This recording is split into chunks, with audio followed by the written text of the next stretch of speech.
Hello and welcome to all of you again. We are now in session number 2. My name is Umar Harun Malik. I am a board member of Association of Power Exchanges. I'm also the course director of EMTP. Well, the presenters for today is myself and George Jorge Burcher. And we both are also on the panel for the Q&A session that will happen at the very end of the session. So here's the high-level outline in front of you. The first 3 sessions, part of this session will be done by myself, followed by George. We will have a break of 10 minutes and a quiz. The Q&A session is planned to be for 15 to 20 minutes. That will, George and myself will be answering the questions. Well, session number 2, 3, and 4 are very important to make the foundation of the whole supply chain from load generation and ancillary services. I would say economic optimization of generation itself and the transmission and distribution network. So we will discuss the physical dimensions, some key metrics, the functional high-level concepts of the whole supply chain, which will serve as a foundation to understand the market's architecture and the complex market that we will study and discuss in the later sessions. We will definitely not go into deep technical details of technologies in the session, rather build functional understanding necessary for a professional to understand complex market structure and architectures. Finally, regarding Apex conference that happened last month, we all had a wonderful experience. I met a few EMTP participants there. I learned a lot and I look forward to seeing you all in the next event. So here are a few important considerations. Please make sure that you are signed in the Google Classroom. So let us start our discussion on the load.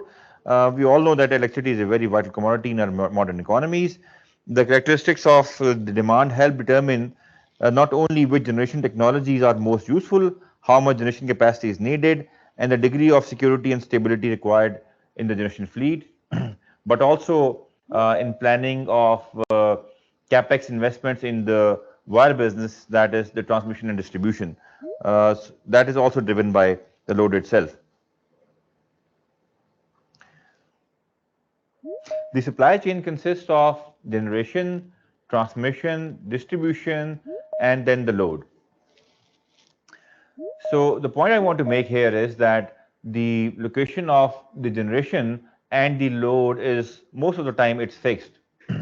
So we have very fixed location for hydropower, we have fixed location for nuclear, coal-fired power plants, gas-fired power plants, and the load is also fixed. You have big cities where which are the load centers and other load areas, and then you connect this generation with the load through the wires in between. So in this supply chain, there are a couple of few important points about the load that I want to make. The first one is that the load is basically is of 2 types that we see. One is resistive, the other one is reactive, which has further 2 subcategories, and we'll talk about that in a bit in the next slide in detail. So this resistive and reactive load is supplied by active and reactive power flow. Well, active power is the power that is actually consumed, which produces the useful work, and reactive power is also necessary, which is made in wars to have a stable power system, maintain the voltage, and so on and so forth. Well, at odd times, because the as soon as the load is put on the grid, the generation has to match it on second to second basis. So what we have is that the system operators centrally make sure that the frequency is at balance by maintaining the generation, which is equal to load plus losses. Now this has a connotation on the type of generation being dispatched, because when you have to balance the system on real-time basis, so it is the characteristic of the load, which is base load, intermediate, or peaker, which actually decides the kind of generation technology that feeds that kind of characteristic of that load. So we will discuss these things in detail in the coming slides. Finally, I want to discuss that what load actually means. The term load means the quantity of electricity used by consumers. It can refer to the quantity used at a point in time, as for example the peak load demand of a month, which is could be like 100 gigawatt, or it can refer to the quantity used over a period of time. For example, we can say that the total load served during the last year was 300 gigawatt hours. Well, sometimes the term load is also used as a shorthand for consumers themselves. Just for example, we have LSCs, load serving entities. So these are the entities which are serving consumers. So it is also used in that connotation. All right, so let's shed some light on the categories of load and then the nature of load itself. So the electrical load can be broadly categorized into 6 categories. Let's discuss a few of them. The first one is the domestic. The domestic load makes up the largest share of power system load in most of the countries. It includes residential loads such as lighting, appliances, all the appliances that we use at home. It is typically characterized by high variability and low power factor. That means that it draws a line share or more share of the reactive power than the active power, right? So the next in line is the industrial load, which makes the second largest share of power system load in most of the countries. It includes loads such as motors, pumps, heating and cooling systems. It is typically characterized by a stable demand load over time, and it has high power factor, meaning thereby that it is its line share, its primary share is the active power. Then let's discuss commercial load. So this is the third largest load, which is considered to have its share in the different countries. This includes loads such as lighting, appliances, electronics in the business and offices. It is also typically characterized by high variability and moderate power factor. It has better, considered to have better power factor than the residential or domestic load. So now let's discuss the nature of load very quickly. So, as we discussed earlier on, we have resistive load and then we have reactive load. The reactive load is basically the inductive or capacitive.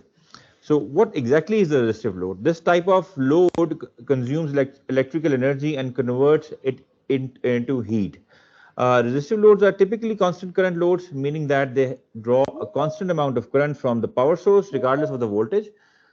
Examples of resistive load include incandescent light bulbs, electric heaters, and toasters that we use at home, right?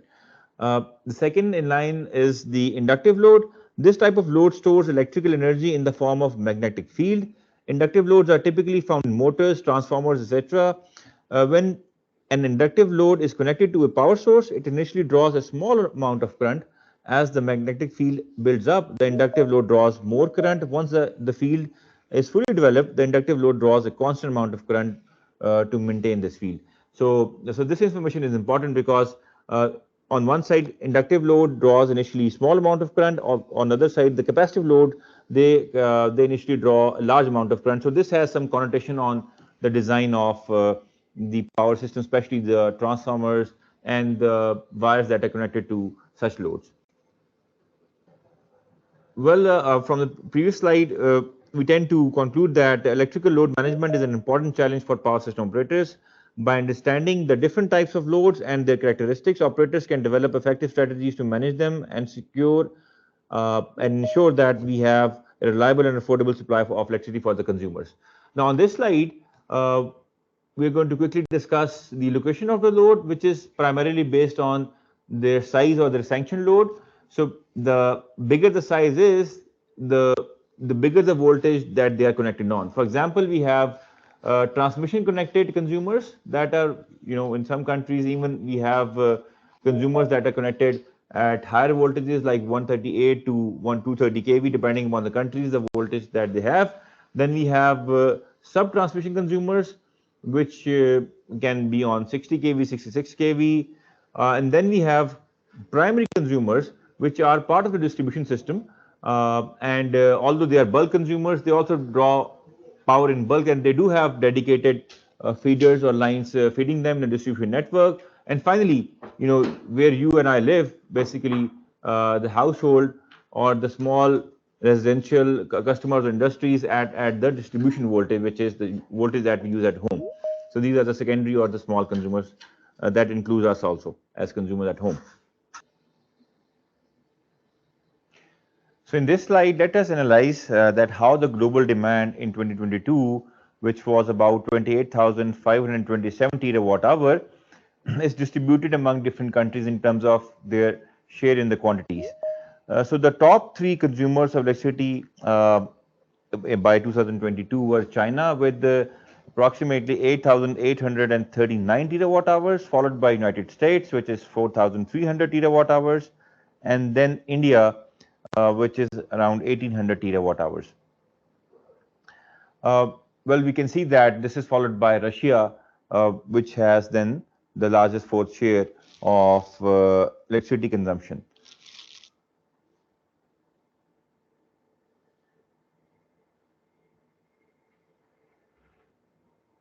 So in this slide, we will try to see the relationship between the electricity demand per capita and the development of that very country.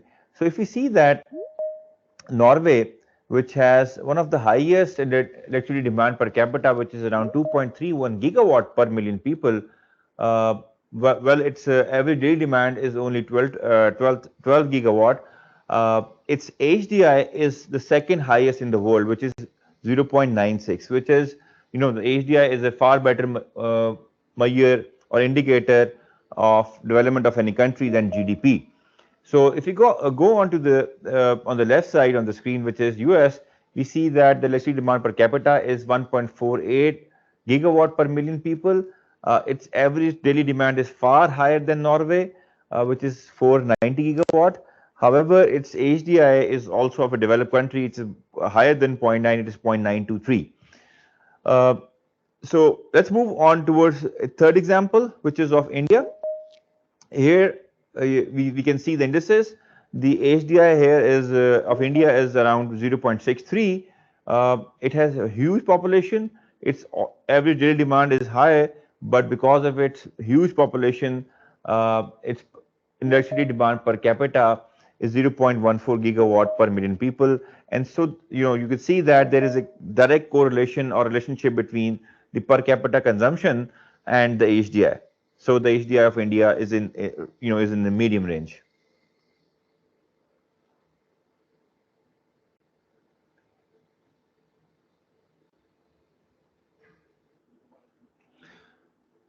Well, the following are the 5 key factors which are driving the global electricity demand. Number one is the population growth and urbanization.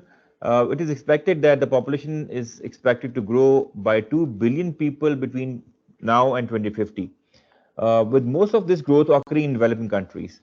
So urbanization is happening also, you know, with increasing trend. Both of these trends will lead to increased demand of electricity. We all know that economic growth also drives up the use of electricity. So, you know, the more the economic growth, which is forecasted to happen, and, you know, it will drive electricity up. As far as electrification and transportation and heating is concerned, so this is being driven by the concerns about air pollution and climate change. According to IEA, the electrification of transportation and you know, use of electricity for space heating or other heating purposes could increase global electricity demand by 6% by 2040. The next driver is increase of use of renewable energy. You know, as we all know that industries switch to renewable energy sources and electric processes to decarbonize their operations. There will be an increased demand for electricity. Accordingly, as per IEA, the decarbonization of industry could increase the global electricity demand by a staggering number of 12% till 2040. Interesting is the note on technological advancements. The technological advancements can drive electricity demand, developing new and innovative electricity consuming technologies and hence increasing the access to electricity. For example, the development of more efficient appliances and lighting is leading to increased electricity consumption in the residential sector. The IE estimates that this could increase global electricity demand by 5 to 10% by 2040. So talking about drivers of change, so let's analyze an actual data from European Union. So we see that in year 2022, the total electricity demand was 2470 terawatt hour, right? So which was less than 2021 of 2551, right? So it actually dropped. So what was the reason? So between the 2 years, we saw a drop of 103 terawatt hours, mainly because of less consumption by industry and less heating and some other factors. And we saw a bit increase from the previous year due to more cooling and use of electric vehicles and heat pumps, which was equal to 22 terawatt hours. So if we add them up altogether, so it comes down to 2470, which is actually a drop as we compare 2022 to 2021. So the main reasons were high prices of electricity, which drove the industrial consumption down. There was less space heating because the winters were not that severe. More cooling through fans and air conditioning was used because the summer was more prolonged, and the demand actually increased in electric vehicles. So from this graph, I think we can just get an idea that how different drivers of electricity, they drive up or down the total consumption across a region, or let's say for any particular area. So up till now, we have discussed the basic understanding of the load, its categories, its nature. Then we discussed some important key statistics, global statistics of load across various countries, regions, and then the drivers with a few examples. So now and onwards, do a deep dive into the load characteristics and some important metrics, that I have highlighted earlier in the start of the presentation. Well, I want to apprise you that the characteristics of this demand help determine which generation technologies are most useful, how much generation capacity is needed, and the degree of security and stability requirement is also derived from these characteristics. We will introduce all of you to the characteristic of demand that will be so important later in this lecture. Well, not only generation, but transmission capacity expansion also depends on the load characteristics. Apart from this, the cost to serve a consumer also depend on the characteristics of load. So that is why understanding the load characteristics is very important. So let's move on to the next slide. Well, now talking about the patterns, distinguishing features of electricity demand is many calendar patterns it exhibits. These start with the daily cycle in which the load increases in the morning, peaks in the late afternoon or early evening, and drops to low levels through the middle of the night. This is also called a diurnal cycle. The structure of the daily cycle varies with the days of the work week and the weekend, and also with the holidays. Well, this is something that you can see from the figure of this daily cycle of electric consumption in US region of PJM interconnection during the 1 week of 2013. You can clearly see that, the other thing is that I want to highlight here is that we have a weekly hourly minimum of 70 gigawatt and the hourly maximum of 155 gigawatt. So this daily pattern helps to determine different categories of generation like base load units, mid-merit or intermediate units, and peakers. And this is something that we will discuss in a bit more detail in the next coming session on generation. Well, this is now zooming in into one particular day, let's say a summer day in Pakistan, to understand that it's very difficult to pronounce it for me, that diurnal cycle. So we start from the morning. So we see that the load is at the minimum during the night. So you see that from 1 a.m., let's say in the morning, the load start dipping down when people go to bed, and there's no other economic activity. So the only load left is the base load, and then it starts picking up when people start to, from 7 a.m. Onwards, when people start to prepare for schools, college, the industries, offices, and on top of the base load, you see that the load peaks up and it goes to its maximum peak at 1500 hours. But before that, there's a dip. So that dip is primarily because of the break that we have in between. And then we see that the loads start dipping down, and it is minimum between 5 p.m. to 7 p.m. In the evening, and then it starts picking up because of the AC lighting load that people use, air conditioning load at home, and at the night time, you also use lighting. Lighting load is increases over time. So this is the cycle that is kind of a typical diurnal cycle that is repeated every day. Well, another important calendar pattern is the seasonality in the demand due to the need for heating in the winter and for cooling in the summer. We're talking about, let's say, US load. So in this figure, which shows that monthly retail electricity sales over many years in US broken down into three consumer category sectors: residential, commercial, and industrial. Note that each year's residential sales pattern has two peaks. The highest peak is in summer, with the second smaller peak in winter. Commercial sales have a much smaller second peak, while the industrial sales have one peak. Uh, as the figure shows, certain segments of demand exhibit more of this seasonality and other less. Industrial demand tends to be relatively constant, while the residential demand shows the sharpest fluctuations. And this can be, it's quantified on the screen as well. So you can see the fluctuation of 67 billion kilowatt hours in residential as compared to industrial, which is only 18. So, so let's now move on to the next slide. So in this slide, we have just mapped those patterns on one slide. Of course, the seasonality in electricity demand will be very different in different countries. For example, in Singapore, it has much more stable demand throughout the year. Well, in Pakistan, we have seasonality as well, that we'll discuss in the next two slides. So you see that in Pakistan, uh, the mid of the screen is the winter season, uh, and we have summers on the right and left side. So you can see that the summer load is quite higher than the winter, and this is primarily because of in summer we use lot of air conditioners are being used on top of the base load, and that's why we see this seasonality. In the next slide, we will go into a bit, we'll compare 4 months of winter with 4 months of summer and see, what pattern the demand exhibits. Here we see that on the left side of the screen, we have 4 months, November till January, and we have load profile of 4 main summer months from May to August. So one thing is very clear here, that apart from the one exception that is on 9 January because of loss of load, the whole load is quite stable in winter as compared to summer.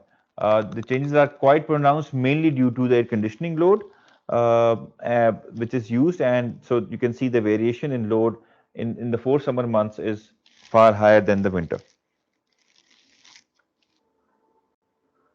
So now let's change the topic and discuss the load duration curve. Well, a load duration curve is a graphical representation of electrical load of an electric power system over a period of time, typically a year. The shape of the load duration curve is very important to the economics of electricity. For the reason noted earlier, it considers as we all know, it's very costlier to serve peak loads. In order to serve the highest loads, it is necessary to build capacity that will sit idle in other hours. A load duration curve is used also for other purposes, including planning and designing new power plants to evaluating the impact of demand response programs. So in this slide, we will make two load profiles, one fluctuating and other stable load profile over a period of time, and we'll try to make the related load duration curves and analyze that how they differ between the two different load profiles. However, in the next upcoming slide, we will discuss in detail how the LDCs are created. So we just want to make a correlation between these two just so that you can focus on it. So first of all, let's make a fluctuating load profile. So we have time here, we have megawatt here. It's a very, let's say, a small system. The peak is 10 megawatt, and the minimum load of system is 5. So as I said, it is a fluctuating kind of a profile like this. Similarly, we have a profile of another system, same axis, and we have, let's say, again of 10 megawatt. So it's a stable load, so it will stay like this for the period of time. How does their LDCs look like? For LDCs, we know that we have time on this axis and we have megawatts on this axis, which is kind of sorted. So the LDC of this fluctuating load will look like somehow like this, with a minimum of 5 here, and the load duration curve of this stable load will be similar to this, right? So we'll try to understand that what actually, you look at the shape of these curves, and how what information it is giving to us, which is important for us to analyze. We'll discuss that in the coming slides. So this is a load profile of actual data of area within Pakistan. So what we see here. So let's discuss how it is created, and then further analyze it. First of all, I'll describe the axis. You see you have megawatts on y-axis, and you have hours on x-axis. So, there's an annual load duration curve of an area within Pakistan. So it has 8760 hours on x-axis starting from hour number 1. So the hours are not sorted in the calendar sequence, but are instead sorted according to the load in that hour. The hour with the greatest load is on the left side, and the hour with the smallest load is on the right side. The maximum load in an hour was 24,000 megawatt, and the minimum load was 8,000 megawatt. So you can see, on the right side of the screen, that is 8,000 megawatt. Another information that we are getting from this load duration curve is that 1% of the hours with the greatest load will be the hours 1 through 88. So 1% of 8760 is approximately 88 hours. So if we find hour 88 on the horizontal axis and read off the load duration curve, the load was around 22,000 megawatt. Therefore, what we get out of this is that 1% of the time load was greater than 22,000 megawatt. So it was only 88 hours when the load was over 22,000 megawatt. For the LDC displayed in this figure on your screen, if we had built capacity to serve 22,000 megawatt, we could serve full load in 99% of the hours. But in 1% of the hours, we would not have sufficient capacity. It means, we had to ration the power across the loads. If we decide otherwise, that we want enough capacity to fully serve all loads, then we need a total capacity of 24,000 megawatt, or nearly 2,000 megawatt, we can say, additional capacity in terms of megawatt. So now this 2,000 megawatt of capacity would sit completely idle in 99% of the hours each year. It would have to earn enough revenue in the 1% of the hours it is operating each year to fully recover the capital cost. So, you get this kind of information by analyzing, sorting this your annual load profile of the system without chronology. So that chronology is missed, but you have, when you do that, you get this kind of information, and based on your market, your consumers, their propensity to pay, certain decisions can be made. So certain systems, they have loss of load probability which is close to 1 in 10, like one loss of load event in 10 years. In other developing countries, we have loss of load probability of, say, 1%, in which they say that it is okay to shed load in 88 hours, right? So you can miss out this 2,000 megawatt. So you get that kind of feel and information from this data. Well, alternately, it becomes economic to serve electricity even for just a couple of hours. That could reduce the net generation needed in very few hours with the highest demand, and reduce the need for costly capacity that goes unused most of the time, right? So this is the discussion that we had on the load duration curve, which is based on actual data from Pakistan. So let's move on to the next slide.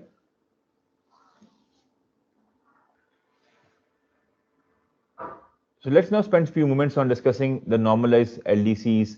So what are these? So this is another technique to actually compare load duration curves of different countries or different regions. So this figure in front of you shows the normalized load duration curves for several countries and regions. The LDC is normalized on the vertical axis. Instead of showing absolute megawatts of generation in each hour, the vertical axis shows the ratio of megawatt of generation to the peak megawatts of generation. So you can see that on the vertical axis at the leftmost point, because all the normalized LDCs start at 1, and why is that? Since the leftmost part of the generation is the ratio of the peak to its peak, so it's always 1, right? And then it declines depending upon how much the load is fluctuating. So let's say it could have been a very flat line if the load profile would have been a very straight line throughout the year. So what we notice here, that anomalous LDCs falls as the amount of generation falls relative to the peak. So Singapore, we can see Singapore here has a relatively flat normalized LDC. Load curve of Western Australia is relatively steep as compared to Singapore. So there are a few hours in Western Australia when the load is very large, requiring a significant amount of capacity available to serve just a few hours. That is a definitely significant investment in the peakers. Well, let us now discuss the load factor, which is again a very key metric for summarizing important characteristics of load. Well, a system with sharply fluctuating load will have a higher per unit cost of electricity as compared to a system with no fluctuations in load. That we discussed in earlier slides as well. The load factor provides insights into effective utilization of power generation, transmission, and distribution infrastructure. For example, it is more costly to serve load during the peak hours than in other hours. This is one reason why electricity is priced according to the time and the day when it is to be delivered, and why prices drastically vary hour by hour and month by month. So a handy metric for summarizing this important characteristic is the load factor. So with this introduction, let's look at the formula that how it is calculated. So on your top of your screen, you see that the load factor can be calculated either by dividing the energy in a period of time divided by peak demand into the same period of time, which is equivalent to dividing in the numerator average demand by the peak demand. So in your figure below, we have taken a very simple example in which the peak demand is of 10 kilowatt on y-axis, and the day it's 1 day starting from it has 24, let's say, points of entries. So you see that the load factor here is, so if the area under this curve metered, this is the energy in these 24 hours with an average demand of 6.25 into 24 is 150. So this is the measured energy of 150 kilowatt hours, which is divided by 240 kilowatt hours. So what we get is the load factor of 62.5 here, right? The other way of calculating is to simply divide 6.25 by 10, and then you get the load factor, the same load factor, right? So this is how we calculate the load factor. In the next slide, we will associate, let's say, different load factors with different load profiles. So on your screen, you can, we have discussed different load profiles. So you have 4 load profiles. One straight line on the top. I just want to highlight this. This is also a load profile, right? This is 1. So dark blue is number 2, then 3 and 4, right? So these are the load profiles.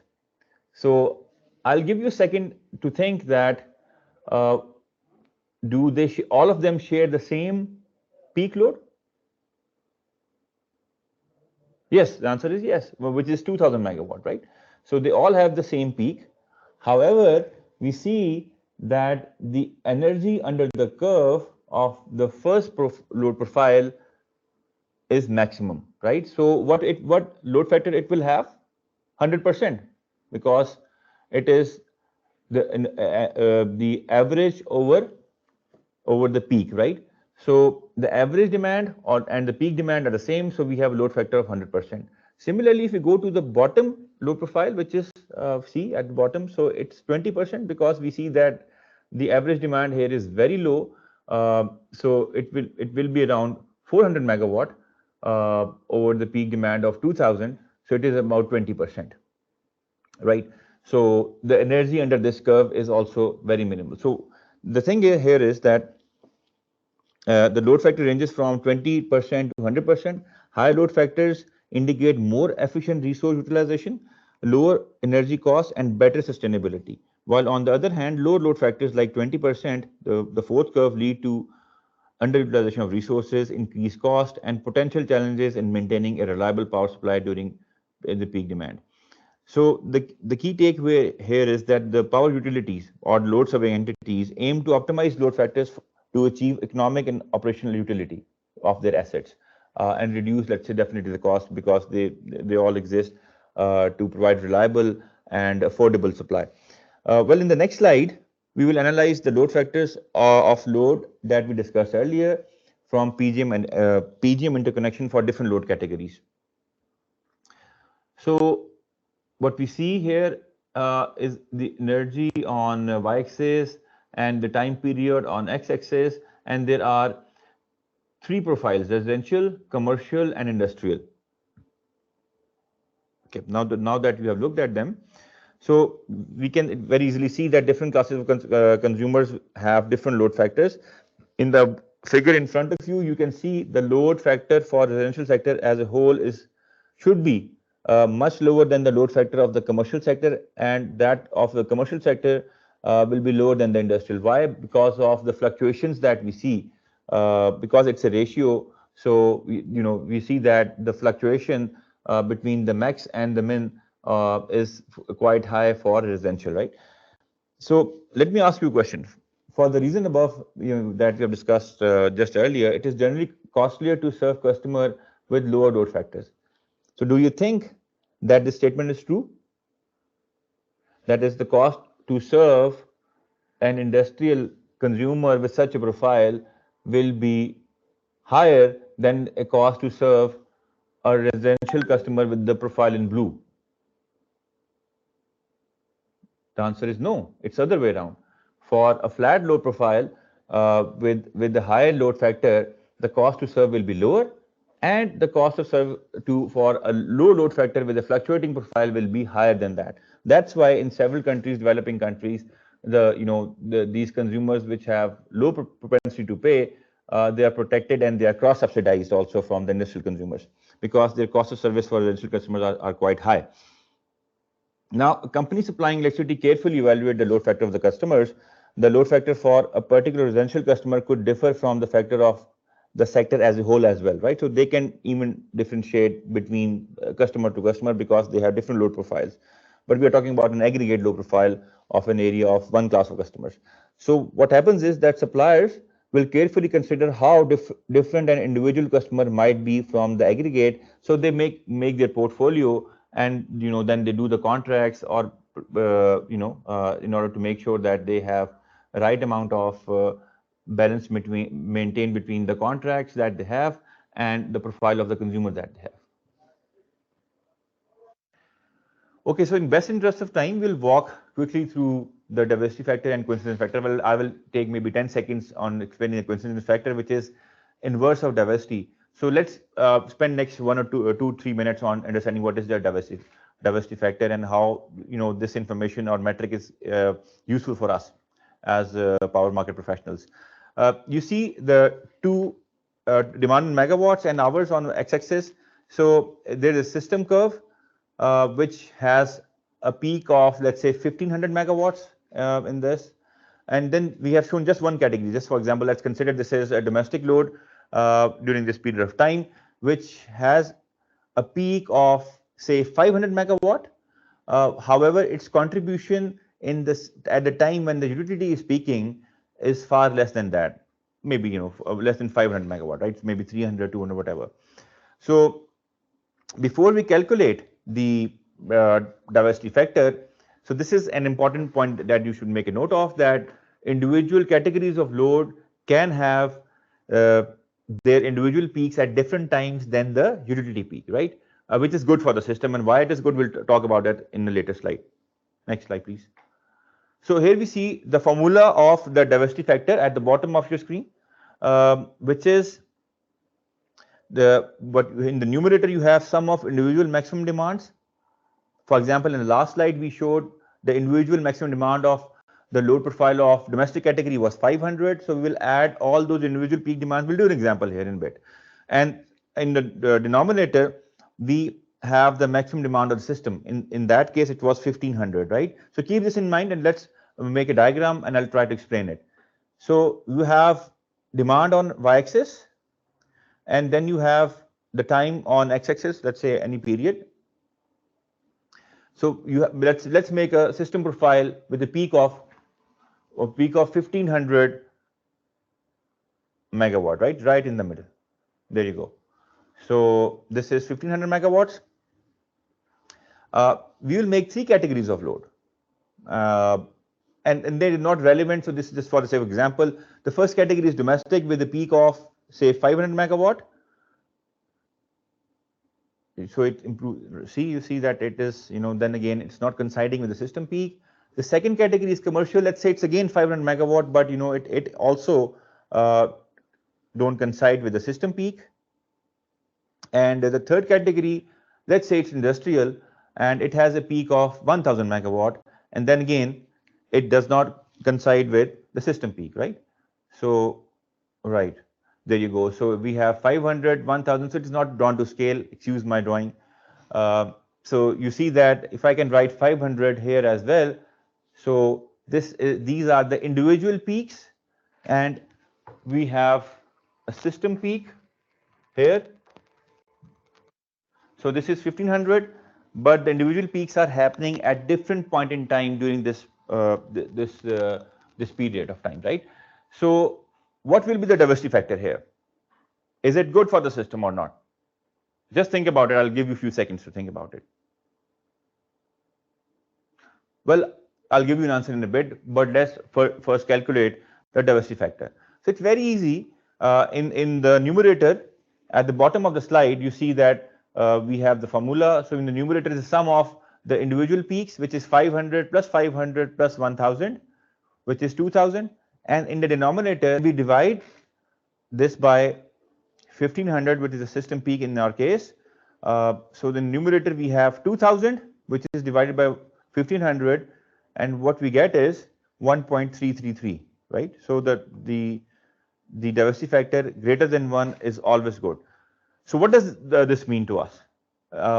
This means that different categories of load are peaking at different times and they are complementing each other, and therefore we require because we require less assets to serve these loads in a combined fashion, because all of them are putting their load on the grid together, and the generation, transmission and distribution assets, they are far better utilized in a high diversity factor, and you have a better load profile. Now in the next slide, we will now discuss a diversity factor which is the lowest, right? So in this case, we will have the same system in which we have individual peaks.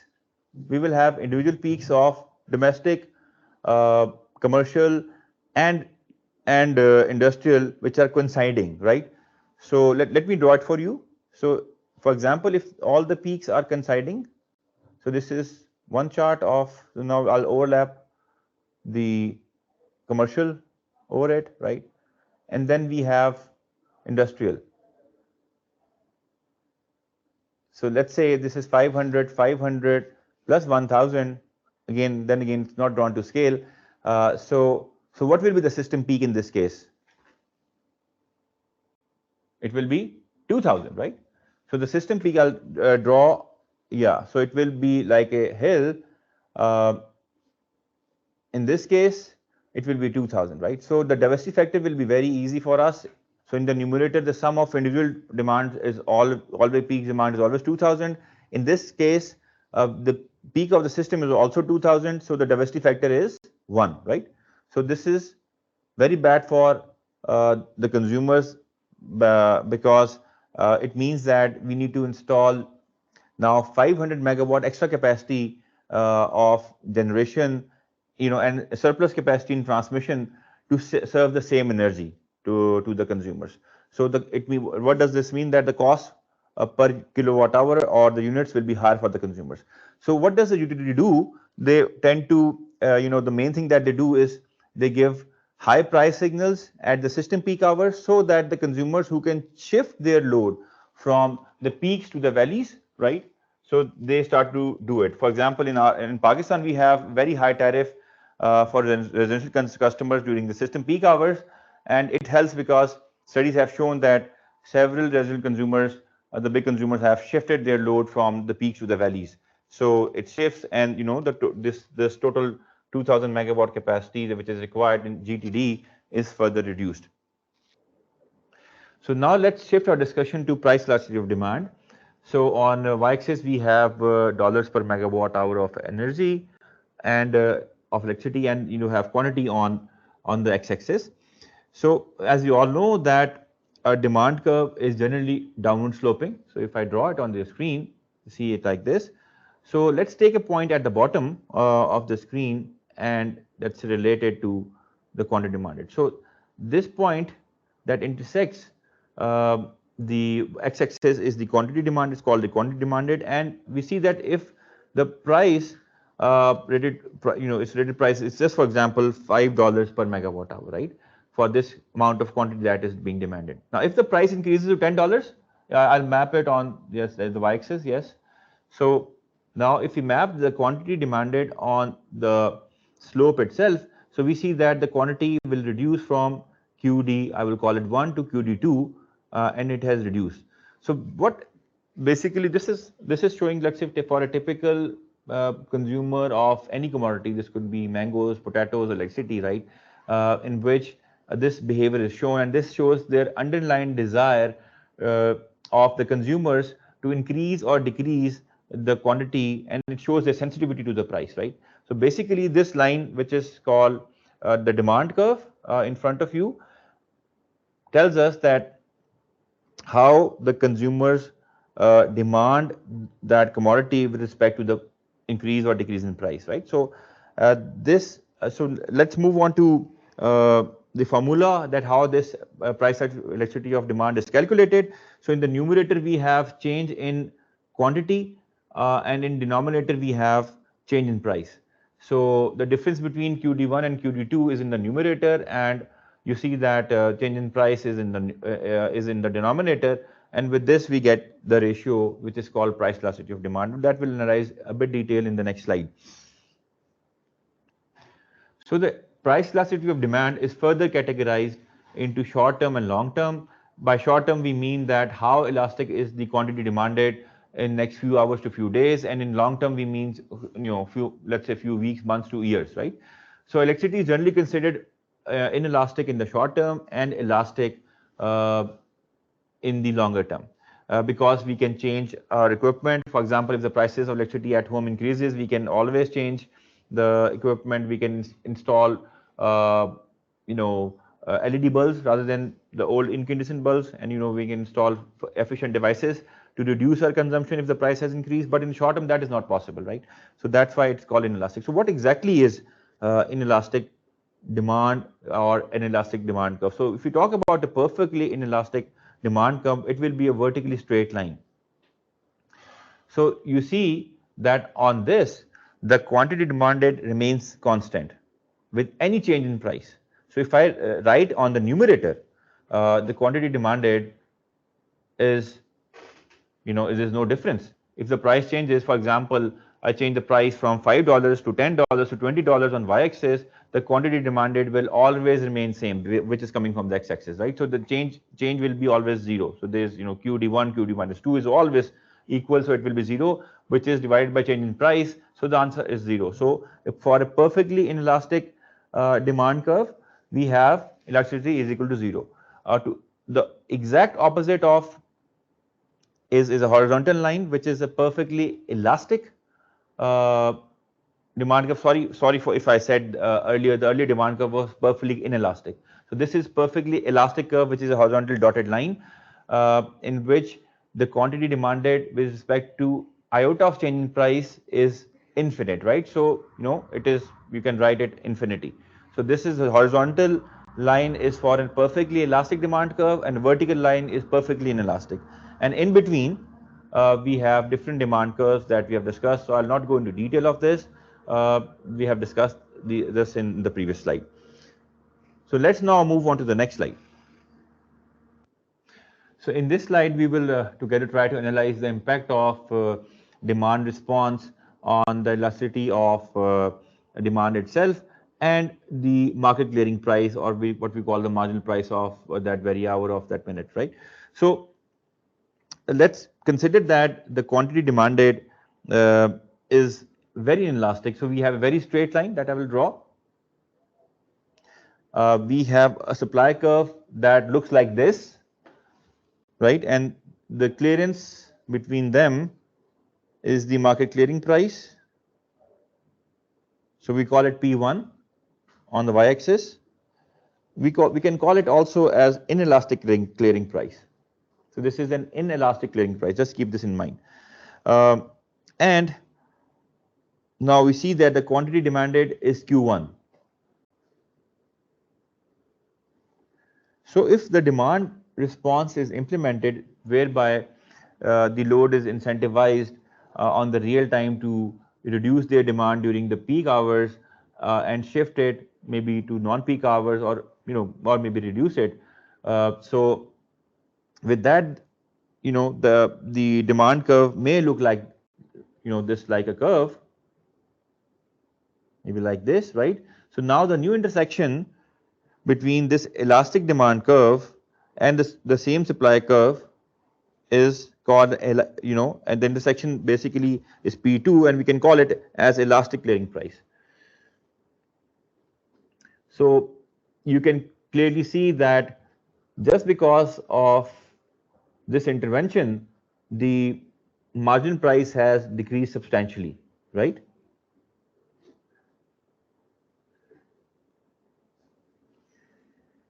Not only that, the marginal price has reduced, we have excess supply available in the system, which either can improve the reliability, or if you can make it demand elastic, so your overall requirement of generation to serve the same demand can reduce over time as well.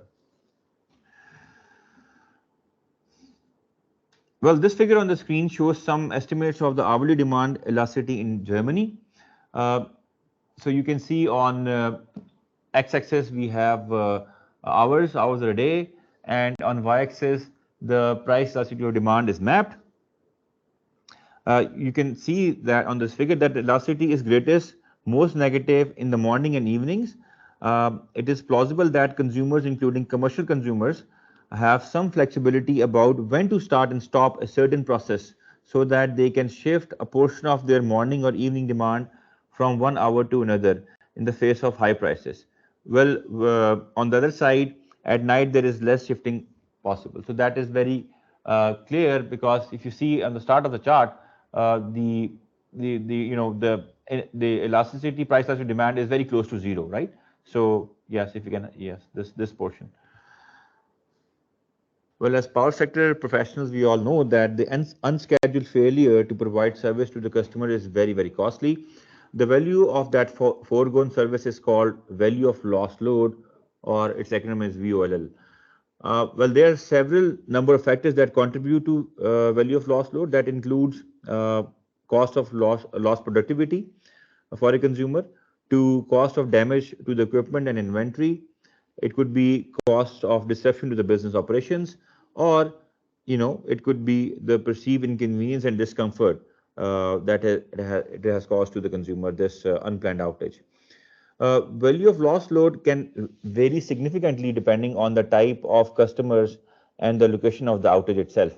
For example, commercial and industrial consumers typically have a higher value of lost load than residential consumers, as they are more reliant on electricity to operate their businesses. Additionally, customers in the areas with frequent power outages typically they place a higher value of lost load than the customers in areas with reliable power service. Well, let me put it in other words, that the value of lost load is a measure of economic impact of a power outage. It is the amount of money that a customer is willing to pay to avoid a power outage. And it has another connotation for the planners as well that I'll discuss in the next slide. So this VOLL is considered a very important metric for electric utilities and power system planners, and it can be used to make decisions about investment in the grid reliability and resilience. Most electrical systems develop an official estimate of VOLL, which is then used in policy making. So in this slide, we have a table when this is a study dated 2012, in which an IFI funded a project in which the value of lost load was calculated. You can see this is a value of rupees per kilowatt hour or unit of energy. It is the value of lost load is lowest for the residential small consumers, which is 45 rupees, and for residential consumers it is 60 rupees. Then for the large continuous process-based industries, this value of lost load is the highest. So what does that mean for a planner? You can see that in developing countries, so this information among the categories is very important, in which we can always see that if we were to ration the load, if we cannot supply the peak, so which customer classes are willing to pay, what ceiling of price, for example, we can infer from this slide that large continuous industries, they place a very high value on interruptions. So we can even raise the price of electricity close to this value, and they will be okay with it. On the other side, the residential consumers will not be willing to pay rupees 45 or 60 rupees respectively, and if you increase the price, it's better to basically ration the load for them, so they will not actually bother about it. But this is a very important stat or metric that helps us do several analysis, even in the countries where there are central generation plans being made. So this value of lost load is used to as an input to their generation planning exercises, to come up with an adequate generation capacity in the system. Well, dear participants, there is an important announcement. As you remember that we have shared an Excel model with you that we will now utilize for an assignment that will be sent to you in a day or two, so that you need to respond between session 2 and 3, and it will be graded, right? So it's a mandatory for you to do it. That Excel model, I just want to, those participants who haven't seen it yet, I hope everybody has looked at it. We have spent a lot of time to build it. So it has several sheets which actually helps us to understand the load factor, diversity factor, the impact of EVs on the load profile, the impact of VREs on the load profile. So it is a very interesting thing. We will share some questions and will request you to actually answer them as an assignment, and we will not have this time between the sessions a group discussion based assignment. All right, so a lot of information shared on the load. Before we start generation, let's take a 10 minutes break.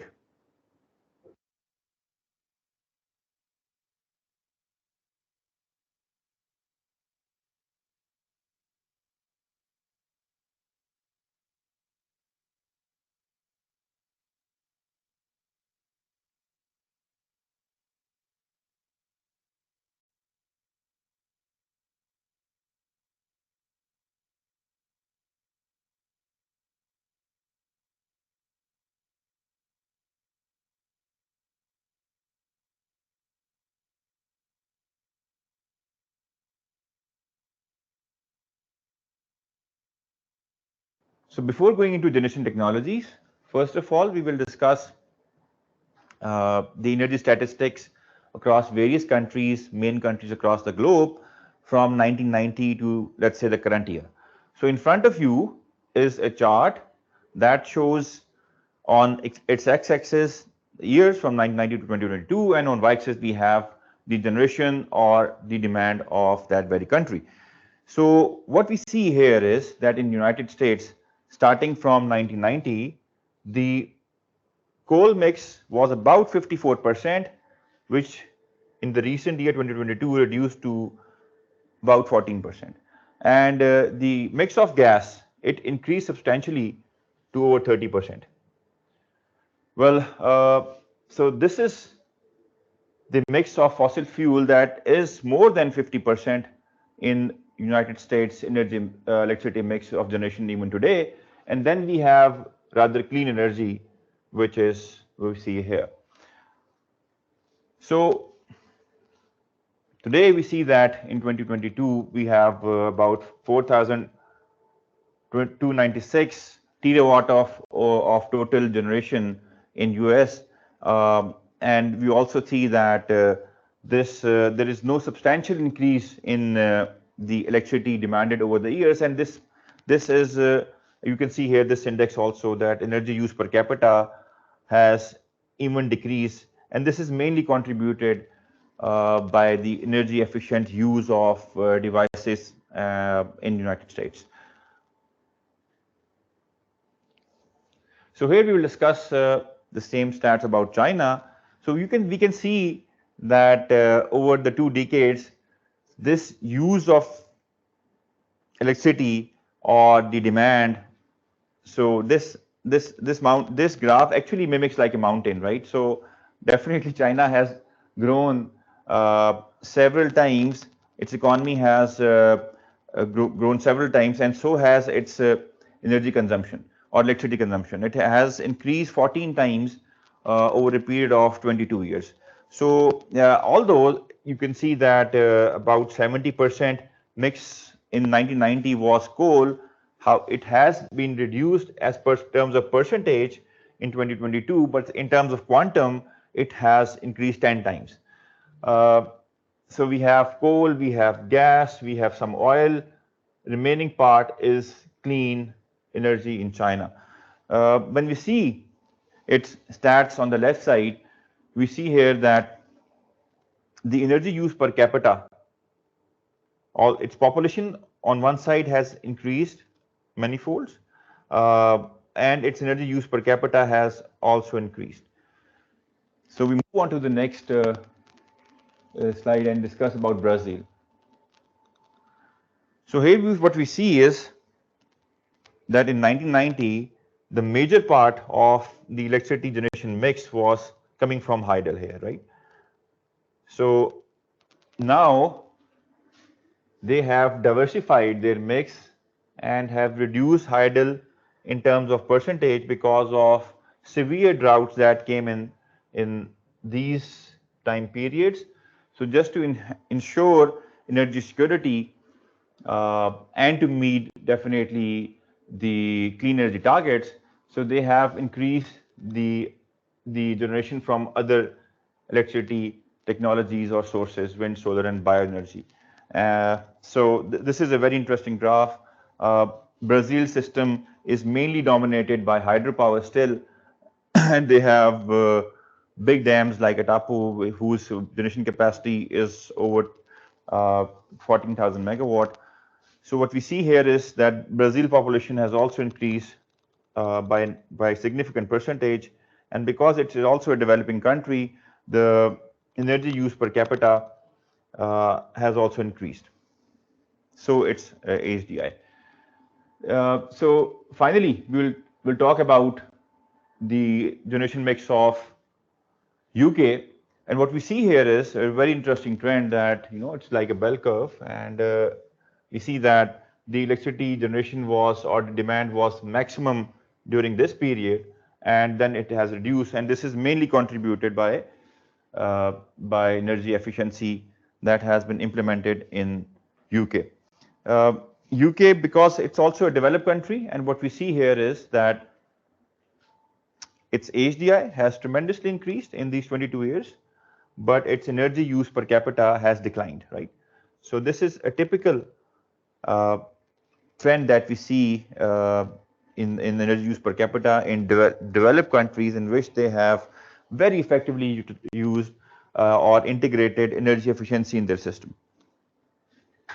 So before we move into the details of the conversion technologies, I mean generation technologies, so let's recall this slide that we discussed last time in session 1. So I will just talk about these conversion. So in the next few slides, we'll go in detail about the conversion technologies. The conventional fossil fuel, and we have variable renewable energy, solar, wind. We have nuclear thermal. We have other technologies that we'll discuss in detail later on. So all these power plants that we call are conversion technologies in this energy supply chain that uses the refined primary energy, right, to produce electricity. Well, in the next following few slides, we will try to understand that how the electricity generation can be categorized based on the following 4 types. One is fuel, the load characteristics that we have discussed earlier, the dispatchability of the electrical generation, that the generator is, we can turn it on, turn it off, increases its dispatch or not, and the technology itself, that what kind of technology, the base technology is employed to generate the electrons. So if you talk about the category of generation based on fuel, it can be categorized into 3 forms: hydro, thermal generation, and variable renewable generation. So in hydro generation, The electrical generators use the kinetic energy of the water flowing through the turbine to produce electricity. In thermal, when we talk about fossil fuel generators, the chemical energy stored in the fossil fuel like coal, gas, bagasse, oil, etc., it is converted into heat, and then further it is used to generate electricity. We'll talk about that later on. And in nuclear, the nuclear energy is used to produce electricity. When we talk about renewable, in that case, we have solar radiation that is used to produce electricity, and for wind, the kinetic energy in the wind is used to produce the electricity.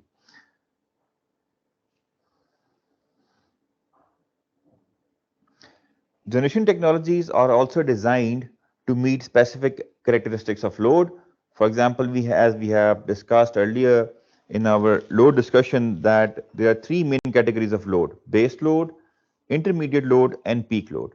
So the peak load, as you can see on the top of the figure, so this is the load that changes very sharply.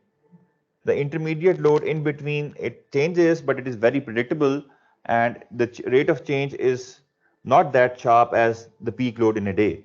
And the base load is that minimum amount of load that remains throughout the period that we are talking about. So in order to match that, we have peakers who can follow the sharp fluctuations in the load. Then we have intermediate generation, and then we have base load generation that run constantly except for maintenance. So in the next slide, we will see that which technologies are mapped in these three categories of which is based on the load characteristics. So we have the open cycle gas turbines, for example, a gas-fired open cycle turbine, combustion turbine. We have reservoir-based hydros, and even demand response, which actually belong to this category. We have for base loads on the other side of the spectrum, we have nuclear, with a few exceptions that we'll talk about in a bit.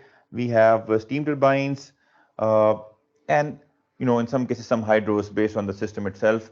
Combined heat power plants as well, which fall in this category. So these are the plants that run on a very high capacity factors throughout the year, so that so they follow this base load. These plants have very low ramp rates, and they have also very high downtimes as well. And if you want to bring them on bar, so they will take a lot of time to come to their full capacity. So there's very less flexibility in terms of moving these generators up and down. And so exactly opposite are the peak load generators, or peakers that we call them. So they are extremely flexible. They have very high ramp rates, and they have very low downtimes as well. So in between these two categories, we have intermediate generation that actually, for example, one example is the combined cycle gas turbines, which can follow, which can ramp up and ramp down very slowly for following the intermediate load. The one exception that I talk about the nuclear is, for example, in France, where there is about 75% of the capacity is nuclear. So in certain countries, the nuclear plants are also designed to follow the load as well. So they become intermediate, but these are specially designed nuclear power plants. In Pakistan, we don't have that kind of customization. So they are pure. The nuclear plants in Pakistan are purely baseload plants.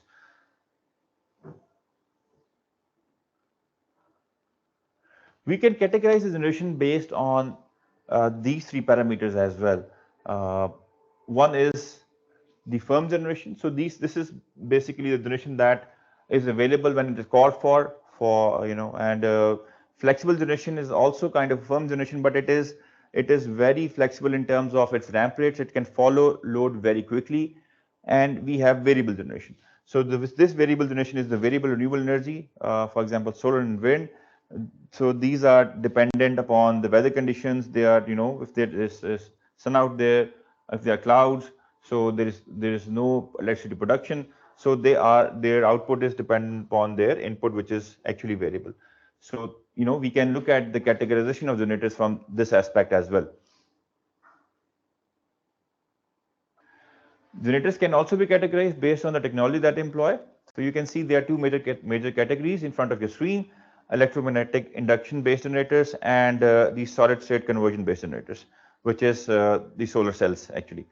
All the generation technologies that we have learned about, that we talk about, including the fossil fuel based nuclear power plants, hydroelectric power plants, wind turbines, they work on the principle of electromagnetic induction, in which you have a magnetic field that is produced in the stator of a generator, and then you have a rotor which is tied up to a shaft that we'll discuss these details in a bit, with a conductor, and that shaft actually rotates these conductors in that magnetic field.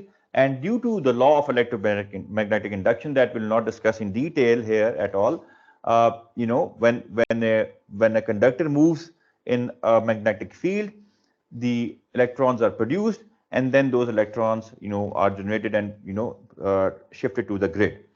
So this is the main principle that is being employed by the electromagnetic generators. The main thing here to note is that we need to move this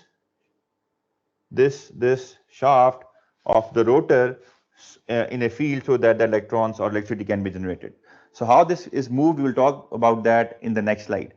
So let's come to the second part of the technology, which is the solid state conversion. As all of us mainly know, that the main solar power technology is solar photovoltaic, which is, you know, commonly known as PV, which uses solar cells to convert sunlight directly into electricity. Photovoltaics have been studied since early 1800s, but we see that PV installations have been employed since 1950s. So what happens is that how it works when the front surface of a solar cell is illuminated by sunlight, the photons are absorbed and their energy is transferred to an electron and a positively charged counterpart called a hole. So these are technical details that we will not discuss in detail at all. So what happens is, because of this, there is an internal electric field of the cell that is created, so which is a DC current, and then this DC current is through an inverter is changed into an alternating current and, you know, shifted to the grid. So this is how this second part works. Okay, before going into some more details of how electricity is being produced right from the primary energy to, let's say, the final energy, which is electricity through a generator. So, you know, I would like to highlight this in front of you. If you talk about turbines, you know, in the previous slide, we talked about that the shaft of the rotor needs to rotate, right? So in order to rotate it, primarily what is required is we need a torque, we need to move that shaft, and that shaft of the generator is coupled with the turbine. So there are primarily two types of turbines. One is the wind, and the other kind of turbines look like this. So be it hydro, you know, you have fossil fuels or nuclear. So what happens is that the water gushes through it, or you have gases, or you have steam that passes through these blades or turbine, and these, you know, because of the pressure that they exert on it and they pass through this turbine, you know, the turbine starts rotating, which is coupled with the rotor of the generator, and then the electricity is produced. And similarly, we have the other type of turbines, which have, again, you see the three blades here. And these blades actually rotate using the kinetic energy of the wind, and then you have the same system, almost the same system, with a little bit of differences that we will actually discuss when we talk about wind in a bit detail. So we will start with discussing the variable renewable energy resources, which are primarily the wind generation and the solar generation. Well, the VR's discussion cannot be completed without discussing the resources variability. With the resource variability, the output of the such generators become intermittent. So this intermittency induces substantial technical and economic challenges to integrating these resources into the existing electricity grid, which favors dispatchable technologies available to supply electricity volumes exactly when they are demanded. So you can see on the screen that the variability can be further segregated into three parts. One is annual, daily, and random. So annual variability are the seasonal patterns. Daily variability, just for example, if we talk about solar, we have a bell-shaped curve that is also predictable. So A or B are quite predictable, and then there is a random variability. When we talk about solar, there could be cloud passing, and then that is very difficult to pick up that what will be the exact generation when in terms of this.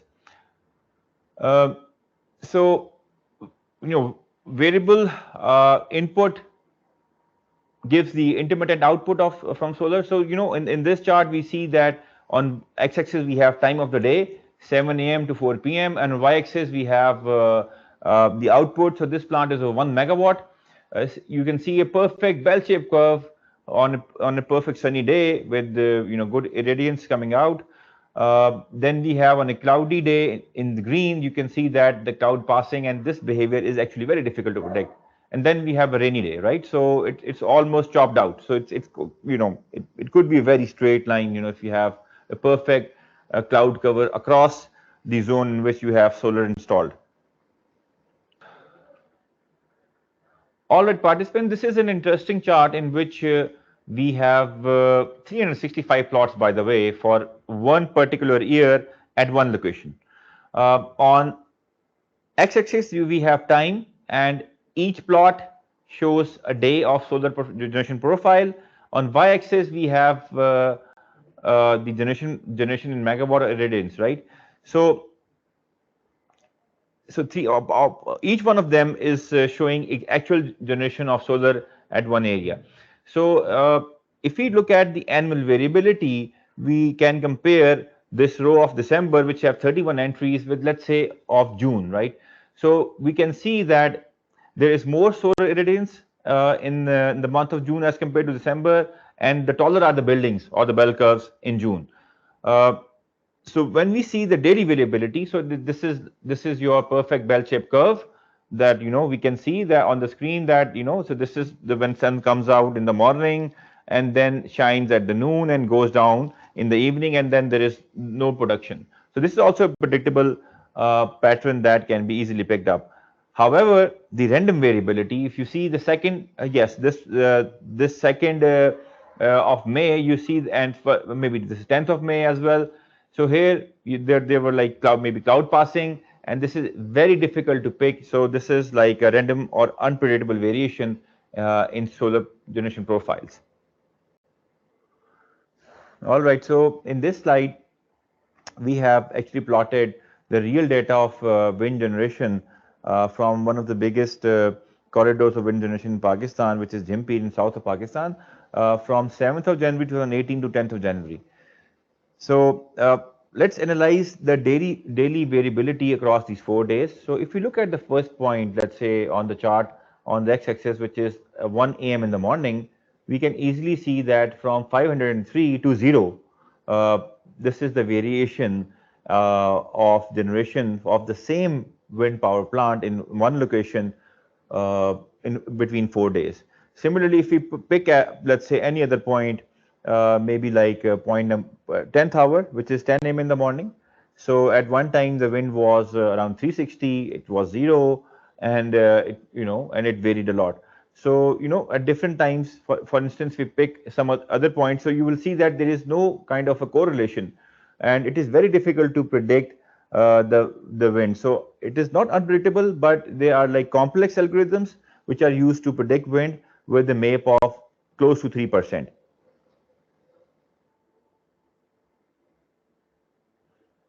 So let's now compare the actual data, the intermittency of wind generation across seasons. One is, is like kind of summer season as compared to the winter. So we can see that at different point in time, for example, 7 a.m. in the morning, in the same from the same generation, wind generation, it was close to 0, and it was 227 in November, 227 on the top of the hour. So so between seasons the variation is also a lot that it makes wind generation prediction quite challenging. So there are some important considerations or points that we all should know. One is that how the wind resource is measured. So its resource is measured in terms of wind speed, which is measured in meter per second, or the wind power, which is watt per meter square. So or a combination of both. In US, power classes ranges from class 2, which are marginal turbines at under 300 watt per meter square, to class 7 superb class for up to 1600 watt per meter square of power. So this is the data that is from US. And then we talk about the survival speed. So it is also important to know that this survival speed is the top speed of the wind, beyond which, if let's say the turbine does not shut down, so accidents may happen, or the turbine may break down. It is also important to highlight and note here that the average annual capacity factor for wind turbines ranges from even around 20% to over 40%. Well, in advanced wind turbines with variable speed systems may achieve a capacity factor of 40 or over. So a few words on the wind technology. It's very simple, as we've discussed earlier. The basic features of a wind turbine are straightforward. The blades intercept the wind and translate the wind energy into rotation of the first shaft. A gearbox translates this slow rotating shaft of the first shaft into the high speed rotation of a second shaft, which drives an electric generator. So these are connected, and the electricity is generated. Accompanying these basic elements are devices for monitoring wind speed and direction and regulating the orientation of the blades, and the operation of the system as well. So these system includes, there are a lot of them. The most important is the nanometer and the controller. That here it is. All of this equipment is mounted on the top of a tower, often made of a tubular steel with a secure foundation. So let's look at the cost aspect of the wind generation, of a wind turbine itself. So the cost breakdown is in front of you. One is the turbine cost, other are the installation costs, and these costs are fixed in nature. And you see that the wind variable cost is almost close to zero, because the wind resource is free, and it blows in the nature. So in terms of installed capacity, the global wind installed capacity has increased from 16 gigawatt in 2000 to 898 gigawatt in 2022. Now this is a substantial increase of wind installation in these 20 years. So in this slide, we will make a note of increase in size of the wind turbine and their output. So there are three interesting variables. One is the hub height. The second one is the rotor diameter, and third one is the related output rating in kilowatts. So you see that in early 1980s, the first grid integrated, let's say, the renewable turbines had a rotor diameter of 17 meter, and output was only around 75 kilowatt, right? So in 2020, we had rotor diameters increasing from 17 meter to 125 meter, with an output staggeringly increasing from 75 kilowatt to 5000 kilowatt or 5 megawatt. Now we do have turbines existing today, which is not shown in the graph, about 8 megawatt also. But in future, this size is expected to grow, and as the size of the rotor diameter increases, the turbines will increase in the hub height as well. So on y-axis, you can see the hub height in meters. So these will be, this just imagine 250 meter long turbine. I think half of this will be in the clouds. The experience and development of large turbines and efficient manufacturing drive the cost of wind electricity down over time. This corresponds to typical experience curves, features for emerging technologies. Well, you can see on your screen that the levelized cost of energy when wind was integrated with the grid was near 50 cents per kilowatt hour, which has now been decreased in 2023 below 5 cents per kilowatt hour, and it is being forecasted that this will further go down. You can see the blue line, which is the mean, and it can be somewhere above or lower the mean by 2050. Well, in this slide, we will see that which countries have the lion's share of global wind penetration. So Denmark is the leader with 44%. and you can see it's followed by Ireland, Portugal, Germany, and at the bottom we have Belgium. So in Pakistan, we do have wind integration in terms of capacity, which is only around 4%. Well, now about the solar technology. The main solar power technology is solar photovoltaics, PV, what we call in common terms, and which use solar cells to convert sunlight directly into electricity. When the front surface of solar cell is illuminated by sunlight, photons are absorbed and their energy is transferred to an electron and a positively charged counterpart that is called a hole. The internal electric field of the cell creates a DC current. The module gathers the current of the many cells within that module, and the balance of system, which is called BOS electronic component, converts this to an AC current, which is then delivered to the grid. We can classify solar PV systems into off-grid or standalone PV systems and grid-connected PV systems. A grid-connected PV installation consists of three main components. Number one is PV modules, each containing many individual solar cells. Number two is balance of systems, electronic hardware such as the combiner boxes to inverters and transformers. And number three is BOS installation hardware such as racking, wire disconnectors, and enclosures. So let's go a bit deep into a solar module. A typical solar module has about 36 cells connected in series. You can see, let's say from the negative to the positive side of this wire connecting these cells. So this is like in series that they are connected. Each cell size, for example, in this case is of 0.6 volts. And so in series, when you have multiple cells connected in series, so the voltage basically increases with the current remaining the same. So you can see at the bottom of your screen that you multiply 36 by 0.6, it's 21.6 volt. So this is how the voltage increased. So this is like one typical module of a solar module. So we talked about the cell, we talked about the module. So it really depends that how we want to organize this in a string or an array. If you are making, let's say, a home-based solar installation on the rooftop, or let's say a big power plant for utility scale big power plant. So when the modules are connected in series, so it makes a string. So in our previous example, the voltage was about 21.6, I guess. So if you multiply 21.6 into 2, it will be 43.2, right? If my math is not wrong. So this will be the voltage of this string. Now, if we add these strings in parallel, so what will happen is that the voltage will remain the same, which is 43.2. However, the current will increase in magnitude.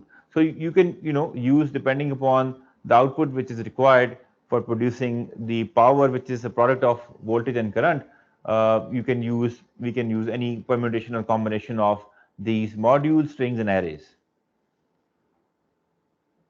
Well, we have discussed this interdependency thing in detail when I started this section, so I'll skip it for in best interest of time. And this interesting chart of was also discussed at length. So there's one additional point that I'll show you in the next slide, which is about which is basically about solar generation seasonal variance. So this is an actual data of a 40 megawatt plant in which we have 12 plots that are in different colors, and I'll help you identify those plots. At the bottom we have December, right, and the top we have this summer, which is May, June, and July, right?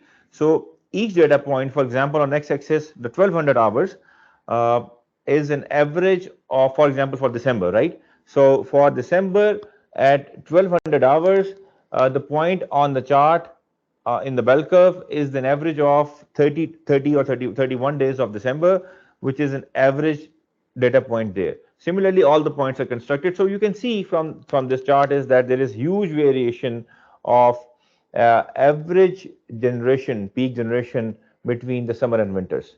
So this shows the seasonality as far as Pakistan is concerned.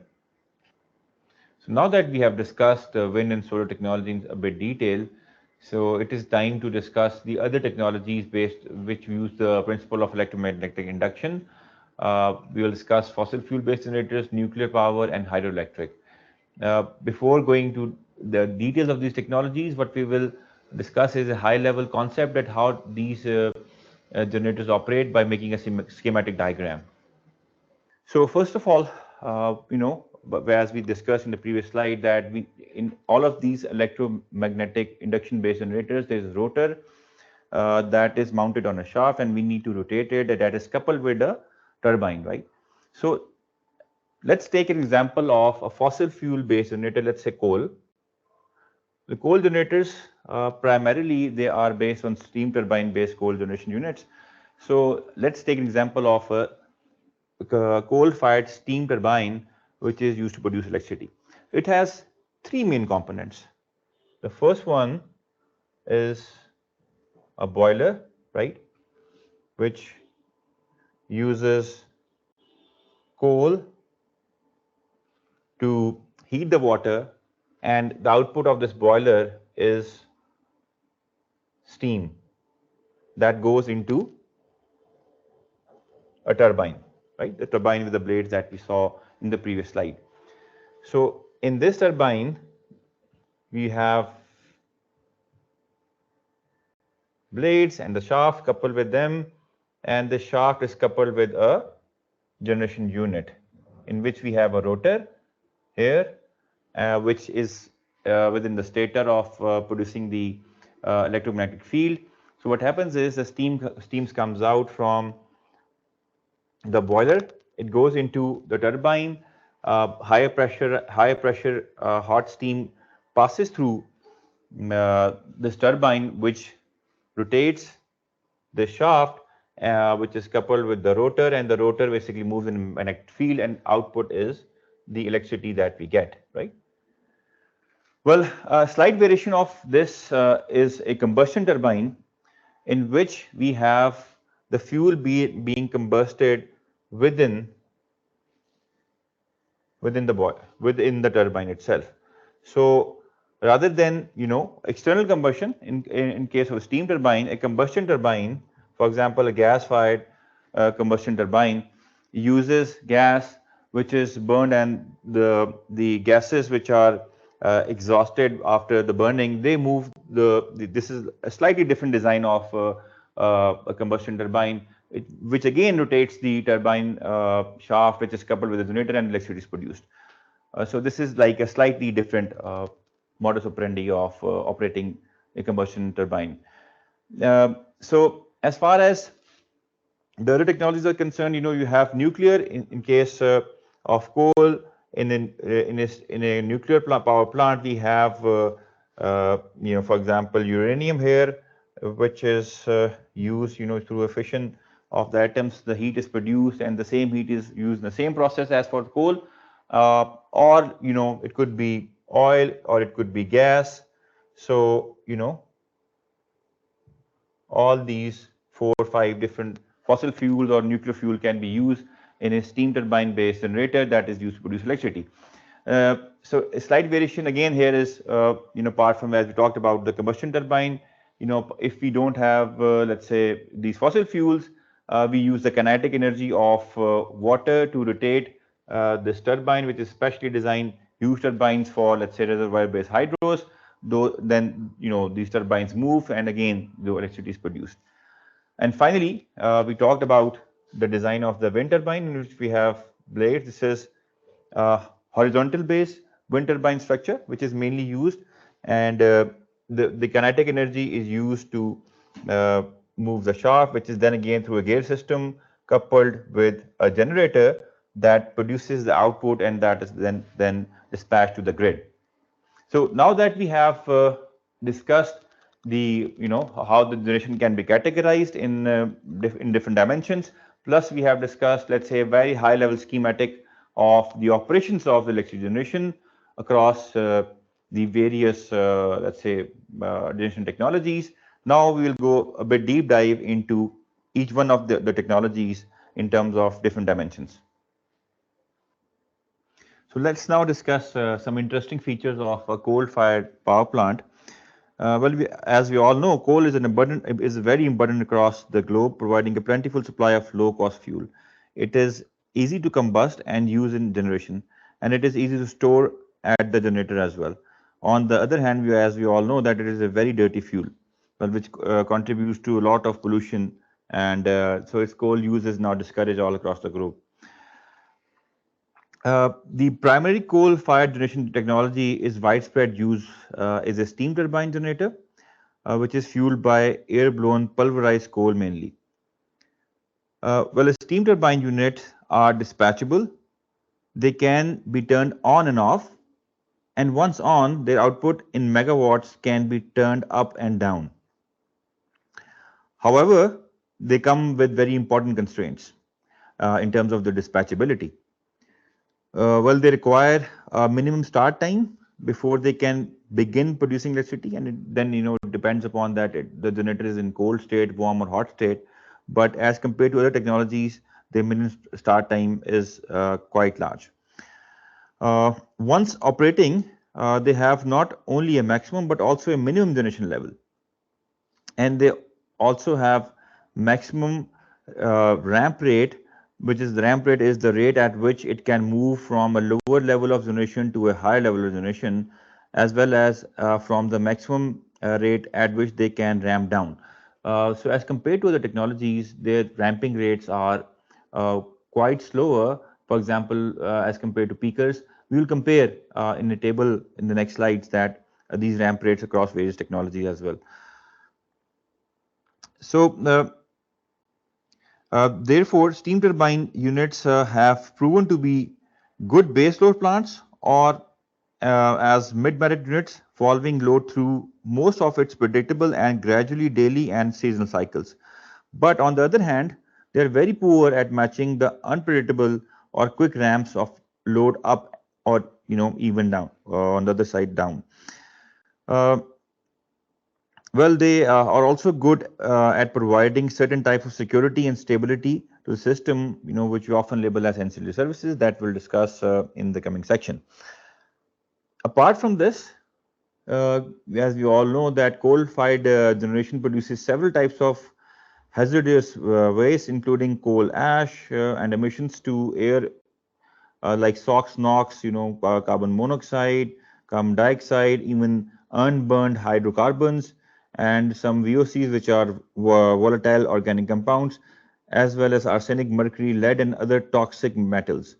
In order to remove them, it is economically very costly. So this is one major aspect that why coal technologies are now discouraged, because they are polluting the environment like anything. Another important aspect which there is impact on the environment is the consideration of cooling the plant, which uses a lot of huge amount of water. Well, on the other side, air cooling is feasible and used at certain locations and in arid climate especially, but it is much more expensive because the cost to produce electricity increases with it.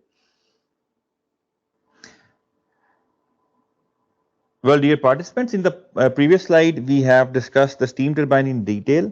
The steam turbine can either use coal or it can use gas as well. However, in this slide, we're not going to discuss the characteristics of a steam turbine again based on gas. Only the thing that changes is the environmental pollution, which is far less than when you use gas instead of coal for a steam turbine. Everything else remains the same. Almost remains the same, right? In the features that we discussed in the previous slide. So we're going to focus on a combustion turbine in this slide. So what exactly is a combustion turbine? In a combustion turbine or a gas turbine power plant, the combustion of natural gas combined with air is used directly to drive the turbine without the use of an intermediate steam cycle. Well, a CT or a combustion turbine or a GT, what we call it, is a power plant, is just like a jet engine. So it uses this as a circle. You see that the combustion is happening within that GT gas turbine, or you call it combustion turbine. So the combustion of this fuel is internal; it is not external. So this gas which is produced internally, then this move the blades of the turbine, which is coupled with the shaft, and then the generator and the electricity is produced. A combustion turbine plant is usually less efficient than a steam turbine plant. This is the first feature that we need to let's look into. And so the combustion turbines are seldom the most cost-effective way to produce the base load power plant because their OPEX or fuel cost is very high and volatile as well. That we'll discuss in a bit in few seconds. But a combustion turbine plant has two important advantages. First is that its capital cost is very low. So, it makes it very effective for providing peaking power. So these peaking plants have very low dispatches or the capacity factors. So that this feature makes them the low capex per megawatt that they have in terms of capacity makes them a prime candidate for peakers. The second advantage that they have that they are very flexible and they can be used to quickly ramp power up or down as needed. So they can respond to some load requirements that steam turbine plants have difficulty in meeting. Well, the final thing is about the, we talked about the environment itself earlier. So the final thing is on the price volatility of gas. So why this volatility exists? As we all know that historically natural gas resources have had limited geographical availability. So they exist in pockets, it depends upon the geology of that region. Because of its gaseous form and low energy density, natural gas was historically transported by pipeline. So, as we've seen that in recent decades, it has been liquefied and then which we call LNG, which has expanded dramatically. So we see that its geographical availability has also increased because it can move on the roads and it can reach different locations as well. But either way, the delivery costs represent a large fraction of the total cost of natural gas. It is also difficult to store in large volume, except in a few locations which with especially favorable geologies. For all these reasons, the price of natural gas has proven to be very volatile.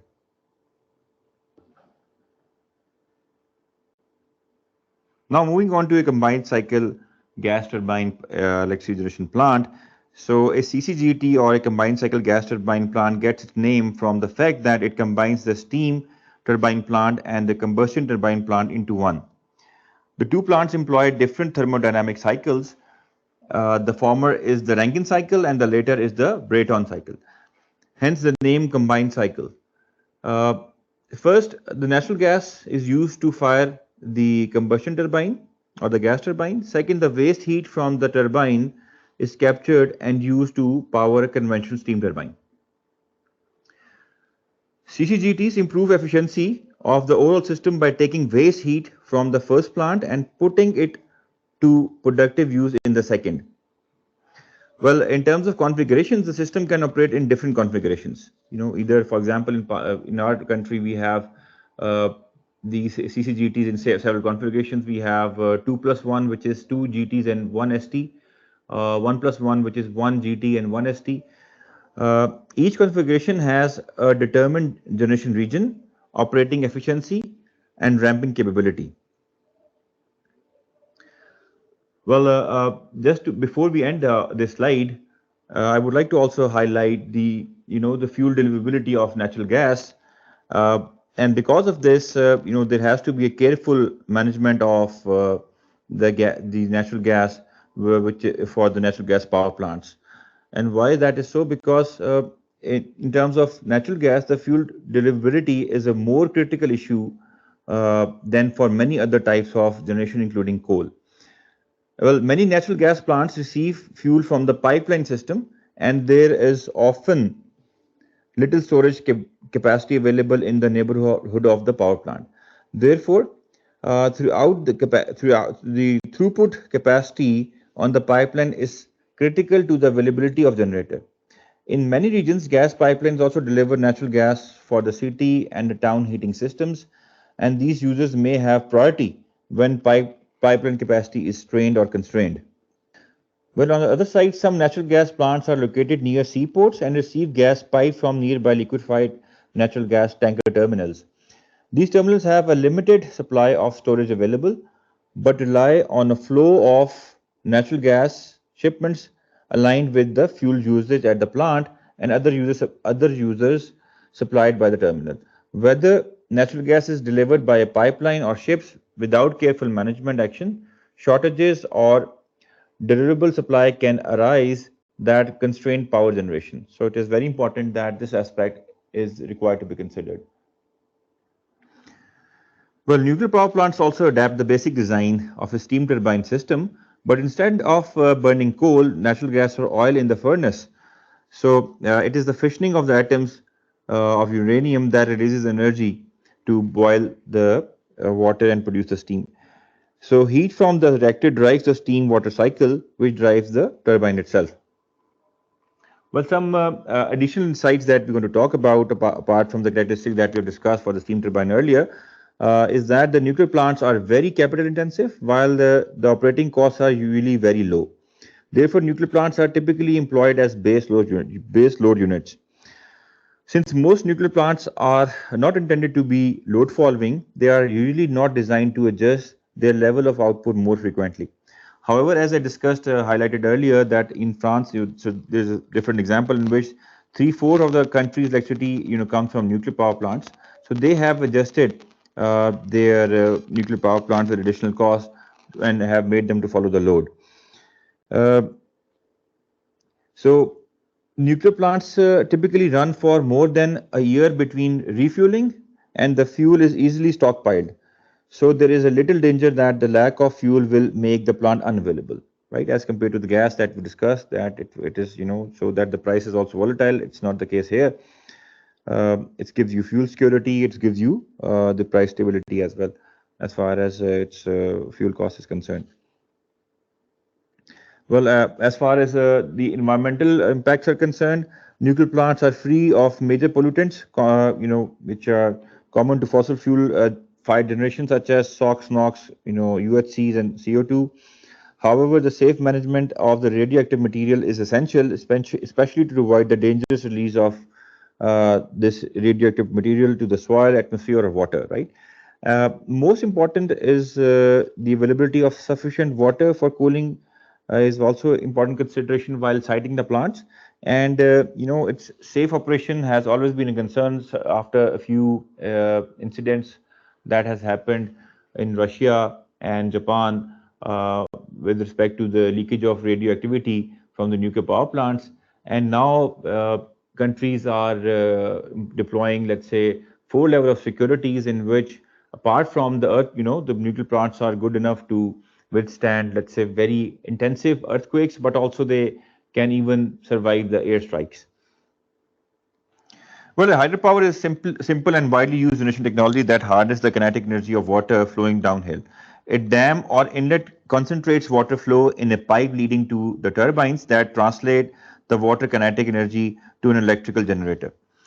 Many hydropower projects design the dam to create a large reservoir that stores water across seasons or even years, enabling the generator to operate near full capacity most of the time. On contrast, a run-of-river project is one that operates without a large reservoir, although it may have a small head pond.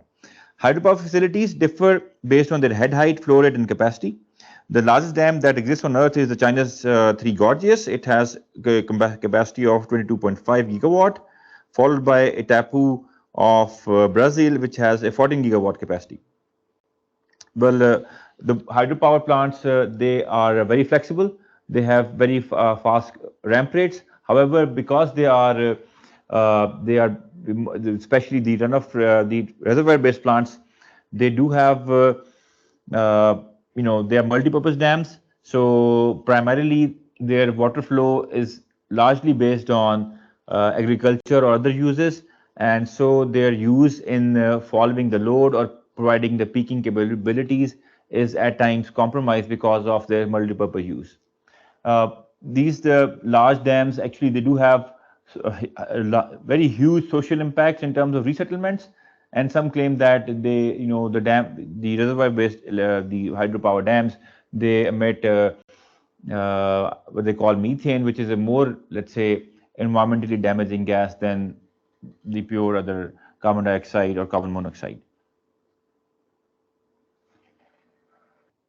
So now that we have discussed the different generation technologies in a bit of detail, So let's now, in this slide and in the upcoming 2-3 slides, we'll compare the different technologies against their different parameters. So in this slide, what we have compared across the different generation technologies are the two parameters, their operating cost and operation flexibility that we've talked about earlier. That what do you mean by flexibility? So apart from an outlier of hydroelectric, let's say a reservoir-based hydroelectric plant that we'll discuss at the end, you can see a clear trend from nuclear coal to the reciprocating engines, right? So the lower the operating cost, the lower is also the operation flexibility, and higher the operating cost. For example, a reciprocating engine, which is a diesel-fired generator, it has a very high fuel cost or operating cost, right? And low efficiencies as well. So they are more. So are the gas turbines in open cycle. So they can follow load very quickly. They have very fast ramp rates. So they can, they are very, very handy for the system operators in order to change the fluctuation in demand. Well, talking about hydroelectric, you can see that they have a lower operating cost and they are also very flexible. So the system operators around the globe uses hydro's flexibility to cope up with the challenge of the net fluctuating demand that comes out as a net demand to the system operator for dispatch. Well, another interesting fact that I want to highlight here is about the fixed cost or the investment cost of these generation technologies. Then again, we'll talk about hydro at the very end. You see that the trend here is again that the lower the operating cost, the higher is the fixed cost. So nuclears are very cost intensive. From their investment can range from $3 million per megawatt to, let's say, $4 million per megawatt of investment in capex, to reciprocating engines whose investment can vary from 0.1 fraction of a million to, let's say, 0.3 million per megawatt. So hydroelectric, again, then it has its own peculiarities in terms of its location and its use for other sectors like for irrigation. So their costs vary all across the world, but they are also very capital intensive. So we have made an attempt in this next two slides to compare different technologies in terms of different parameters. So in this slide, we will compare different technologies from DG sets, CCGTs to wind and, let's say, solar PV technology in terms of different parameters, starting from whether they can provide ancillary services, what are their startup costs, how fast they can ramp, are they dispatchable, are they flexible, do they have minimum stable limit or not. So let me talk about a few in front of you. So the ramp rates, as we see, or let's start with the startup cost. So the startup cost of the DG gensets are very low. On the contrary, for nuclear and coal are very high. So this has a connotation. This provides an important constraint for a system operator when they shut down a generator because of a pure base load nature. These generators are shut down very seldom because they take a lot of time and a lot of cost to make a start again. Similarly, talking about the ramp rates, we see very high ramp rates on the left side, and as we go on the right, they become very low. But for hydro, it's very high. So it makes them flexible, which is the second last row in this table. Flexibility is basically derived from several factors, but the main two things are ramp rates and I will call the minimum stable limit of the different technologies. So for example, DG gensets are considered very flexible because they don't have any minimum stable limits and their ramp rates are very high, right? Okay, so we know that all of these generators are dispatchable, that the system operator can turn them on, ramp them up and ramp them down. One important example of, let's say, ancillary services. So we talked about that all of them can provide ancillary service. Even you have nuclear in front of you.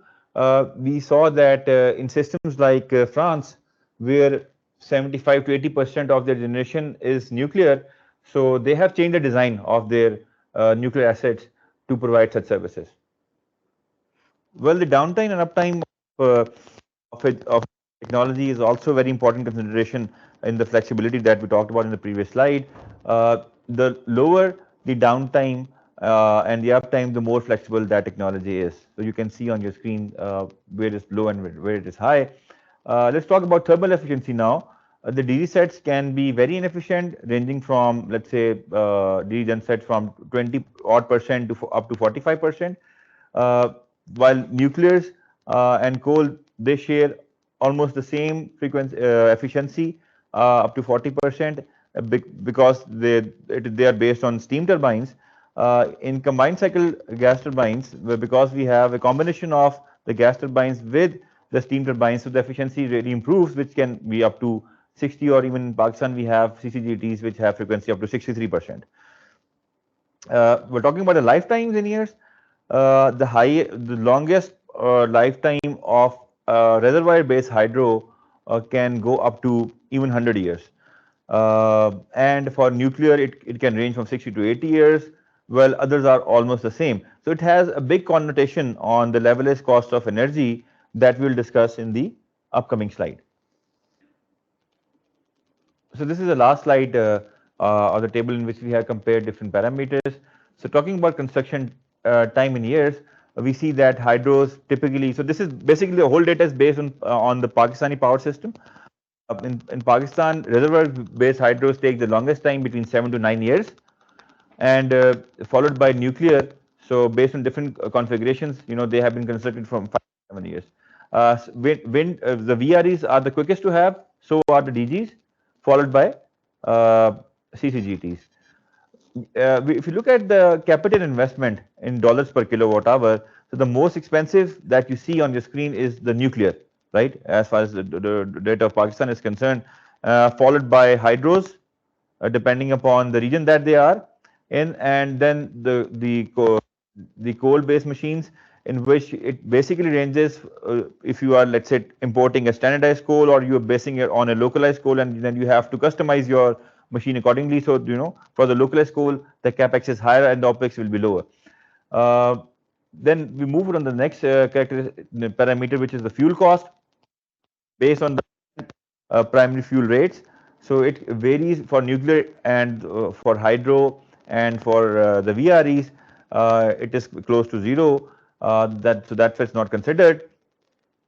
And for coal, basically it ranges between 12 to 15 cents per kilowatt hour, and DGs are very expensive. So the most expensive are the DGs, because they are based on diesel, and that is basically imported, and it is the most expensive fuel that we have.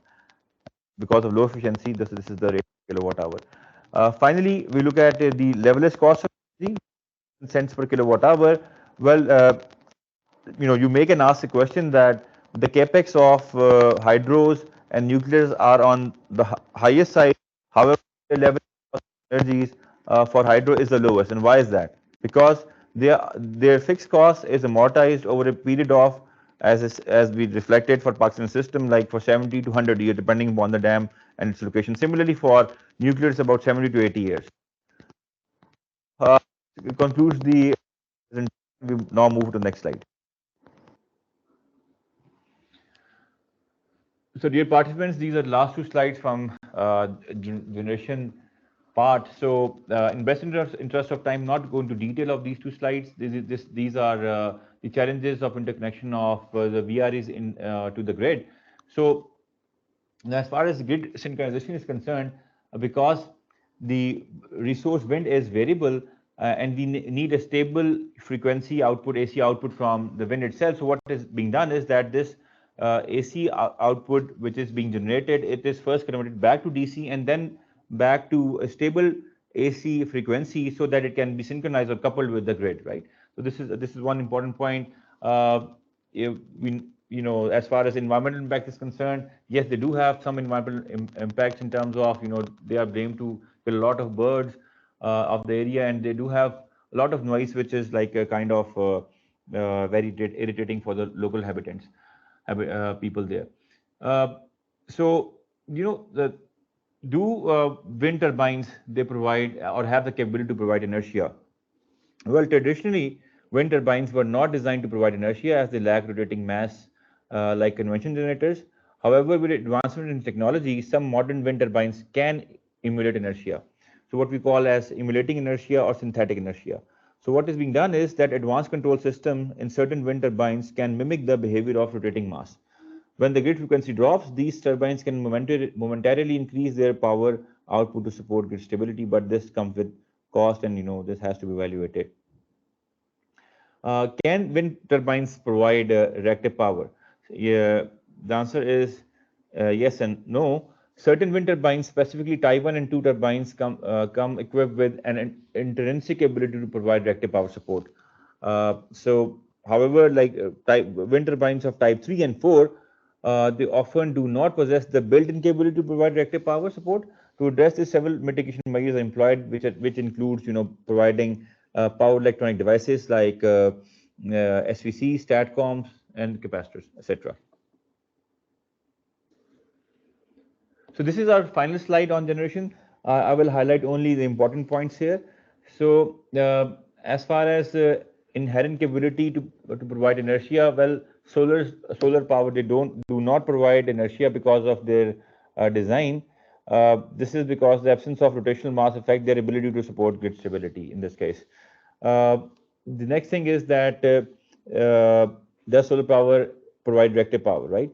So while some solar technologies can provide reactive power, basically it varies. Again, you need to add external devices like STATCOMs, SVCs, or capacitors to provide reactive power. Well, with this, we end our section on generation, and we now will switch to ancillary services.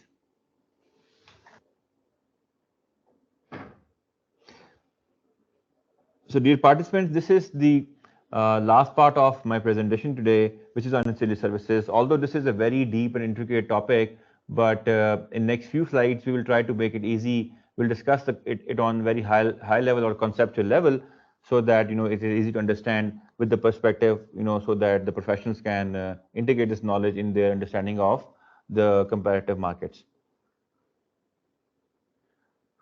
Well, in this topic, in this part, we will discuss the types of ancillary services, who provides them, how they are provided, and we have made a very interesting example for you to understand, how frequency, ancillary services work in a grid system, and then we'll talk a little bit about the innovation in ancillary services. So here are the types of ancillary services. There are three types of ancillary services: from frequency control, voltage support, and black start or system restart. Well, frequency control is mainly balancing the frequency of the system on second-to-second basis, and it is further subdivided into primary, secondary, and tertiary reserves. So frequency control is all about having reserves, mostly about, I would say, having reserves and proper adequate reserves in the system to keep the system secure and stable at all times. Well, as far as primary reserves are concerned, so they are the fastest. They have the fastest response time, which ranges from the time the fault happens to 30 seconds. Mainly, I would like to also highlight here that the nomenclature of these reserves and the time frames of responses that I'm going to discuss are very typical, and they vary from different countries to countries. So as far as secondary reserves are concerned, the response time ranges from 10 seconds to 15 minutes, and the tertiary reserves, they usually kick in at 10 minutes, and they become stable in 30 minutes or longer period of time. Voltage control is the process of regulating the voltage of an electrical system. We'll discuss this in a bit detail in the later slides. And black start or the system restart is specialized ancillary service that involves the ability to restore power to a portion or the entirety of the electrical grid after a complete blackout or system-wide shutdown has happened, or even a brownout.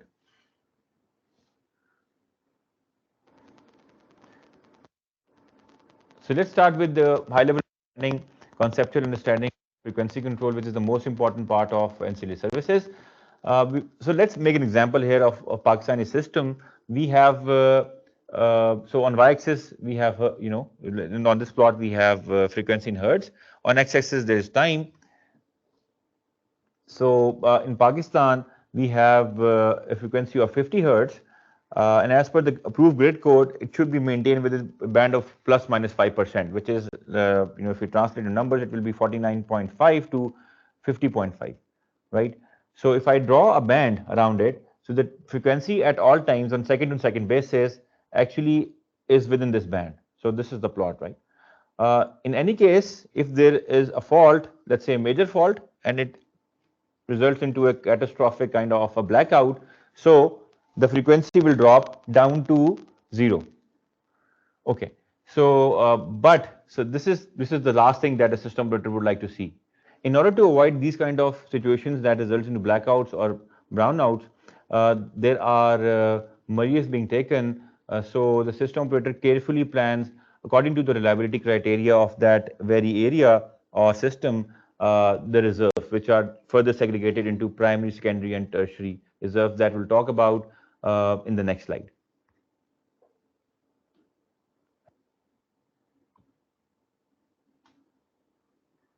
So in this slide, we will discuss different types of frequency control which are employed by the different systems. So different types are written in front of you, from inertial response, governor control to load interruption, load shedding. So these are deep concepts. I will not try to bore you, but I'll try to discuss in the next 2 to 3 minutes some important aspects of these types of controls which are employed in systems. Talking about inertial response, we all know that inertia is in a system is proportional to the sum of stored energy in the rotating masses of generators and motors directly connected to the grid, right? The amount of inertia each generator contributes to a system depends on the size and type of the generator when it is running. It really does not depend directly on how much power it is producing. So it is independent of that. High system inertia makes for a strong system, while a low system inertia increases the likelihood that a succession of a small disturbance could lead into a severe outage or even a blackout. Inertial response occurs in milliseconds. It is also important to note that it is very temporary, that it modulates the system response to imbalance between the generation and load, which actually gives the space and the breadth to the system operator and the time to remove the imbalance through the other means that we're going to discuss. The next in line is the governor control. So what is the governor? As we all know, that a governor of a generator can be used to modulate the operation of certain types of generators in response to changes in frequency. The governors control the amount of steam, water, or gas flowing into the turbine, so that it can automatically. So there's some room on each kind of generator. So if the frequency drops, the generator can move up a bit or can go down a bit, right? So it's all automatic and decentralized. While the system operator will have protocols to ensure that sufficient governor controls are operable in the system. So these are also very fast. This is also very fast response that happens in fractions of a second. Well, now let's talk quickly about other automatic control.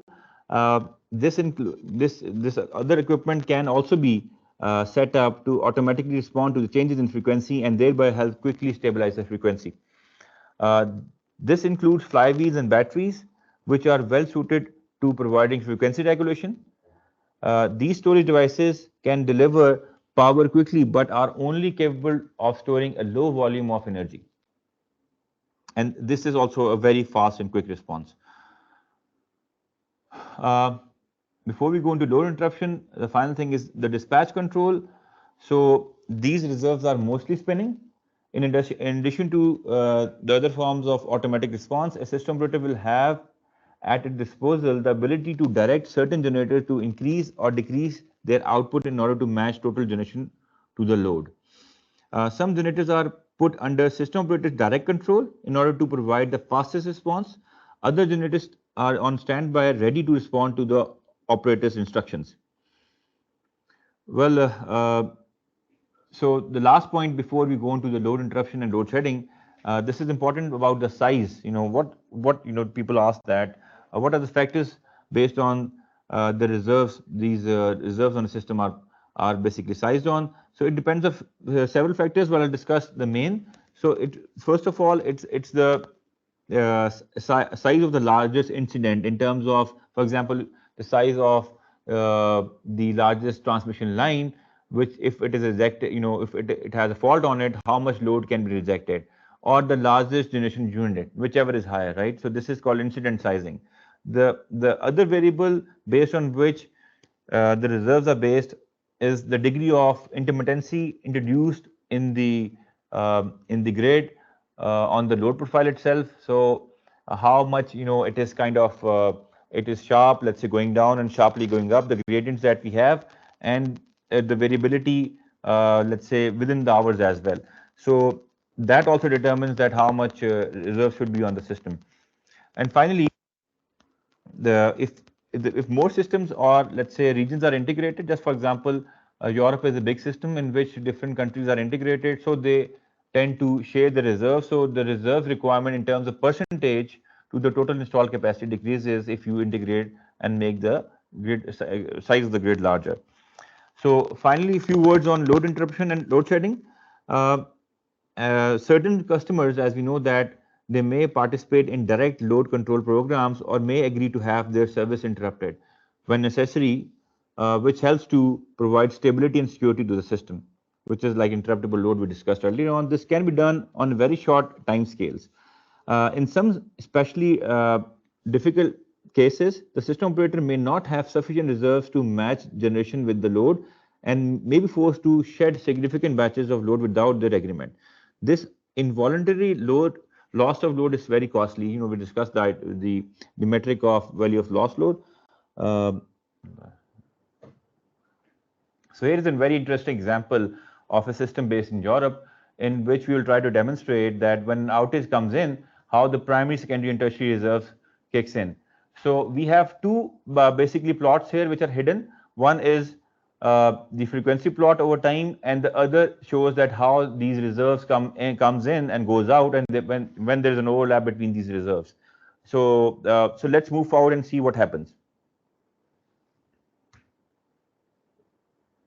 So this is an example, as I said, of a system based in Europe, where an outage of a power plant occurs as shown in this figure right there. So at this moment, the primary reserve tend to kick in as shown. Primary reserves are basically decentralized and are provided by inertia and the governor control of the generators.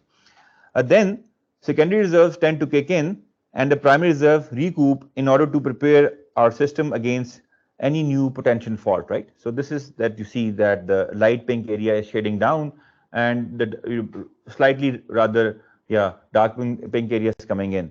So which is your secondary reserve kicking in. It is important to note that removal of primary reserves and kicking in of secondary reserves is a simultaneous process as shown in the figure. Another important aspect is that secondary reserves are selected on the basis of sizing incident, which is essentially the side of the highest unit or the transmission line, as we discussed earlier on. Well, secondary reserves are centralized and are provided using automatic generation control, which we call AGC, by generation assigned by the system operator. Then after this, what happens is that tertiary reserves kick in. Again, it is a simultaneous process. As tertiary reserves kick in, the secondary reserves are removed. Just the same process, so they're recouped. Tertiary reserves are basically selected on the basis of mainly the force outage rate and are normally non-spinning units. The final thing I want to say about is on the map, you can see that the light pink shaded area for the primary reserve is all across the region because there are numerous generators having their droop setting set, and this is decentralized and automatic. While for secondary and tertiary reserve, it is basically based on the topology of the network, considering the losses. There are some generators fixed by the system operator who provide these secondary and tertiary. So here is an example of how reserves kick in the event of an outage of a generator. We have made some hypothetical numbers that are shown in the table, and we'll discuss these numbers. Here, let us consider a system of installed capacity of 1650 megawatt at a given instance. The demand at this instance point in time is 1000 megawatt for a stable system. Well, you can see in the fourth column, normal dispatch of the system, right, which is also equivalent to 1000 megawatt. Then the fault occurs, and 100 megawatt winds cuts off. In that instance, the primary reserve kick in, which will be from generation 3 to 10 in this example, making the system again back to its normal condition of 1000 megawatt, preventing the system from failing.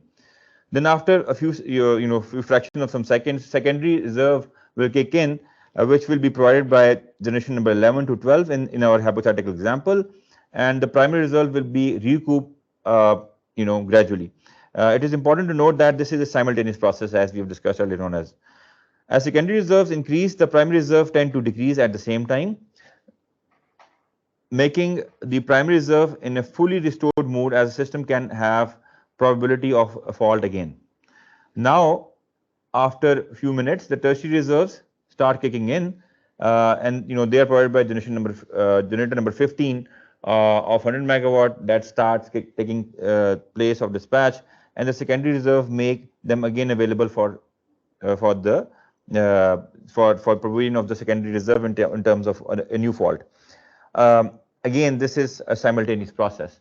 So I hope that with this uh, diagram, we have been able to understand that how different reserves are placed on different type of technologies, and how they work together. So this was the last slide on frequency control, and now we will have a quick word on the voltage control and black start.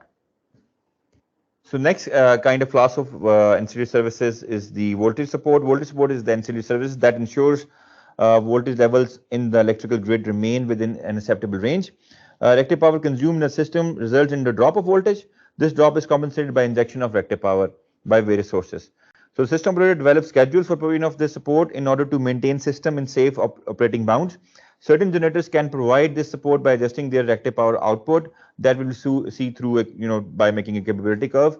Also, SVCs, STATCOMs, and other synchronous condensers, they can also provide voltage support. So now let's discuss a typical thermal power plant's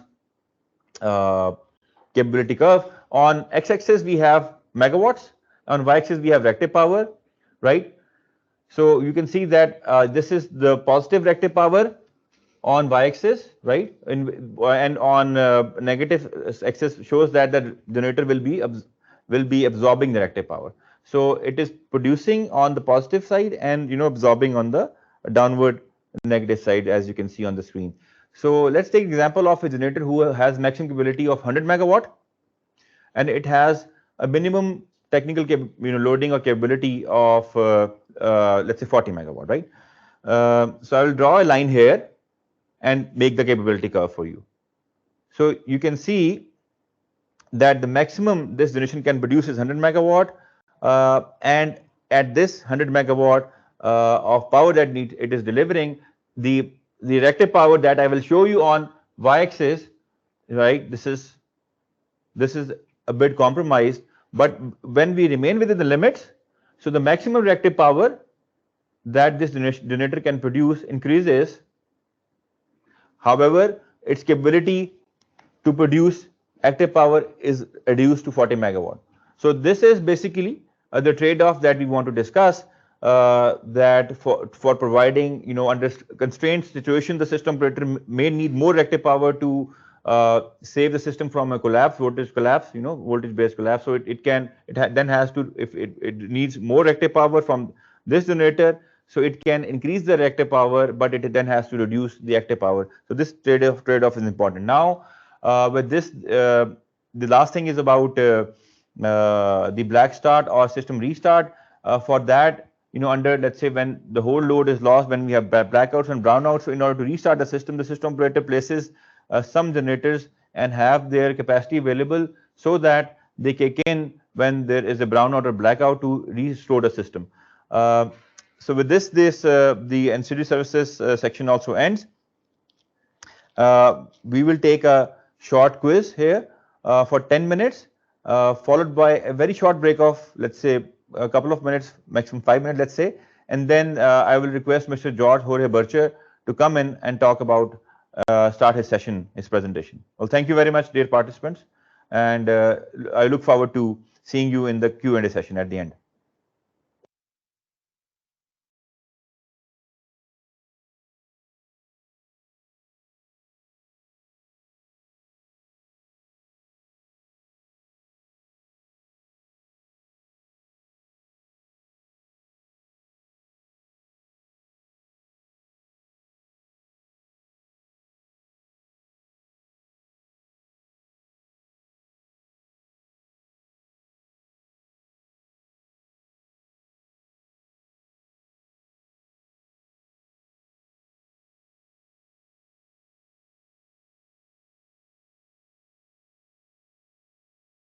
Okay, let me know if there is any problem seeing my screen. Up to now, it was presented the different aspects of the power system. It was talk about load and the different characteristics of load, then about the generation, the different technologies of generation, and even ancillary services. There is one, we can say, item in the power system which is slightly different to all of what we have been talking up to now, which is storage. What does it mean? Since the very beginning of the electricity industry, it was intended to store the electricity, to make the electricity as any other commodity, like potatoes or like even gas. But unfortunately, there was no possibility to store electricity. Electricity can only be stored in very limited amounts and what is called capacitors or supercapacitors nowadays. But even the supercapacitor can store a relatively limited amount of energy, electric energy. However, it is possible to store electric energy in other ways, storing it as mechanical energy, storing it as pressure, or storing it as water. So this is a graph in which we can see the different ways the energy is being stored nowadays. And we are talking mainly about storing energy in several amount of kilowatt hours or megawatt hours. The first way that was intended, it was flywheels. What is a flywheel? It's simply a big wheel of, say, very important mass. And so it's putting to rotate. And so all the kinetic energy that is stored in the wheel can be used to move a generator and to extract power from several seconds or minutes. Another way of storing energy is through batteries. What is battery? It is store electrical energy through chemistry. That means the chemistry of certain products combined may create a different potential. In fact, electricity born through batteries. The Volta battery was the first time there was some experiments in electric energy, and then use this energy that is stored as chemical energy as electric energy. Another possibility is compressed air storage. Compressed air storage is simply using some part of the earth that is completely blocked, some salt mines, for example, and compressing air there. Once the air is compressed, then you can use this air through a simple generator, like a wind turbine, some special wind turbine. However, this is very difficult because you need the location to develop that. And then you have pumping storage. Pumping storage was heavily used in electricity, in the electricity industry, and is still heavily used. What is the problem? You need two reservoirs, one lower reservoir and one upper reservoir, and you have to pump water to the top with a pump, and then using the same pump in the reverse order, acting as a turbine and generate when you want to generate. And nowadays, it's more and more popular to store electricity as hydrogen. With electricity, you create hydrogen. In some moment, you consume energy to create the hydrogen, and then you can use this hydrogen later on in a generator or any other appliance. So we see in this graph the level of say energy that can be stored. And from all these, the two that are very popular are pumping storage and batteries. Why batteries are becoming so important nowadays? Well, this is the graph that is important. If you see in the left is the price of lithium-ion batteries over the last 10 years, from $1160 per kilowatt hour of energy storage to 176. And on the right side, you see the amount of batteries that are being installed from 2015 to 2022 in gigawatt hours, the amount of energy. And if you see these two graphs, they resemble very, very much the graphs for solar photovoltaics 15 years ago. That price is going down very quickly, and at the same time, the solar photovoltaic was installed more and more until nowadays that is the cheapest way of generating electricity. It may happen with batteries the same. Not yet, because even with this price reduction, they are still relatively costly, but each day less costly. If we talk about how to integrate a battery into the system, we can see two different ways of integrating into the system.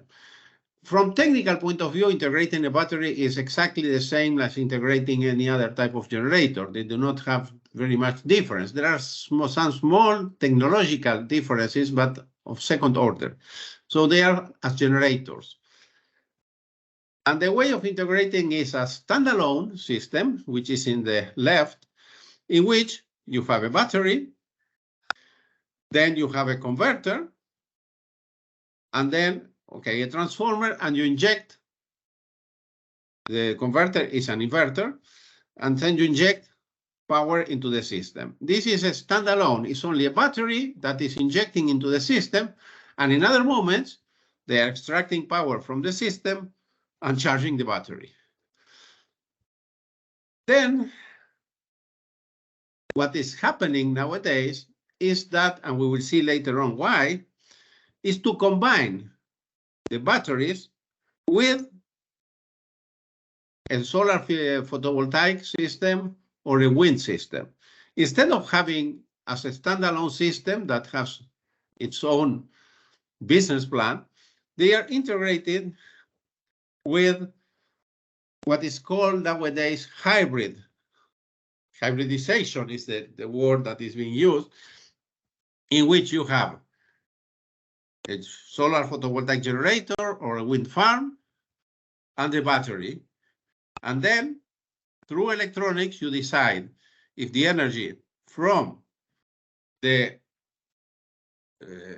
solar photovoltaics go to the battery or go to the system. And the same, when there is no sun or no wind, I can use the battery to inject power into the system.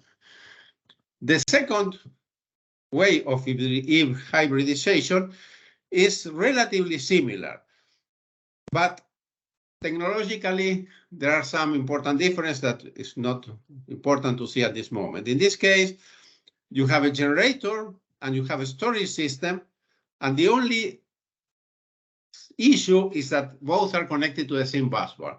So if I consider this group, either the hybridization at the plant level or hybridization at the bus level, as only one generator, just now I have transformed a power generator that was non-controllable, that produces when there is sun or when there is wind, in a generator that can be controlled with all the advantages that such generator may have.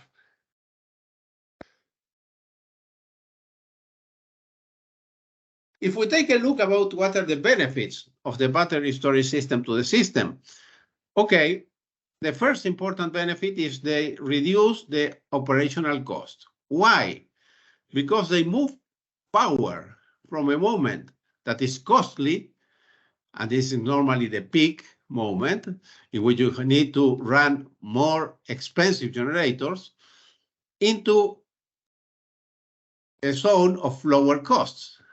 That means I take the power from the grid in the moment that this power is cheap, and it moves this same amount of power in the moment the power is more expensive. So in total, I reduce the overall system cost.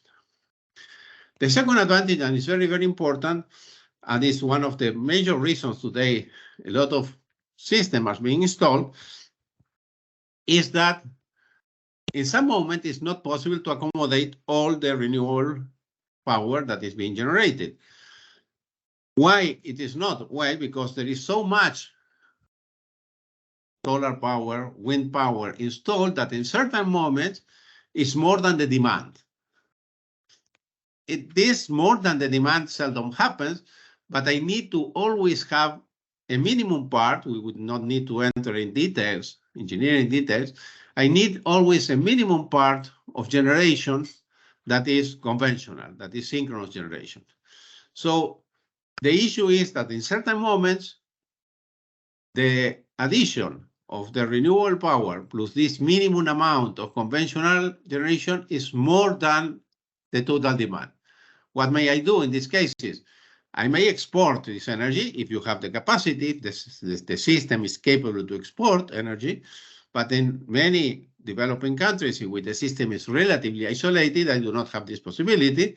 So the only other possibility is to say the power generators, the solar generators, the wind generators, please, gentlemen, stop producing power. And as this energy, the wind or the sun, is not stored, this energy is lost. Of course, if I have a battery, I can put this energy into the battery and use it in a later time. Maybe used in reduction of transmission and distribution investments. Why? Because if I could put a battery in a place in which I need, for example, a new transmission line for supplying the load, I can put a battery in this place. I charge the battery in the moment the load is smaller, and I use it at peak load. So again, I move power from the one moment to another, and so I may avoid constructing a new line. I can provide ancillary services also. There's another benefit. They can control frequency because they can inject or extract power from the system, and they can do it very fast, a couple of seconds to, or even less than a second, to several minutes or hours, and they can control voltage also. So again, this is a benefit to the system, and they also provide capacity to the system. So they can act as a generator. As I need capacity, not during the whole day, the whole year, but specific moments in which the system is stressed, and these moments in most of the system only last for few hours every day. If I have capacity in this moment, it's enough. So the batteries can also provide capacity to the system if they are charging in moments in which it's not necessary. There is enough power and deliver in the moment the system is at stress. But these are the benefits. We will go very quickly to how to transform these benefits to the system in revenues. And why is this issue? This is very important. Okay, we will go through the rest of the course in these aspects, but if somebody wants to install a battery in an environment that is a market, I need to transform these benefits in money received by the guy that is making the investment. So I need to transform the benefits into revenue streams. And so it is very important that all these benefits that they are providing to the system should be adequately remunerated. And I listed 4 of them, which are the most typical ones. The first is the difference in marginal prices, and we will see it with a little bit more detail, to act in the balancing market, to act in capacity auctions, or to provide ancillary services. The first of these is the most common, and this is very common. This, what you're seeing here is 5 days of a real system. This is Jordan, that they have a lot of solar power, which is the yellow one. And you see, the green one is the red part is the thermal energy. And you see that during several hours, 6-7 hours during the day, there is a lot of sun, electricity produced, PV, solar photovoltaic. There is also some wind, several days. You see the wind is variable. And as a result, the prices, the marginal prices of the system are exactly as you are seeing in the lower part of the picture. You see, when there is sun, the system marginal price goes down. When there is no sun, they go up. And this is the profile. If I decide to invest in a solar photovoltaic project, I need to obtain revenues. And the revenues I will obtain from my project depends on the price of the system, the marginal price, in the moment I'm generating. It's not important what is the average marginal price. The average marginal price could be higher. But if in the moment I'm producing, the marginal prices are low, I obtain less revenue, sorry. This is a concept that is very much used in markets, and especially by developers. It's a capture price.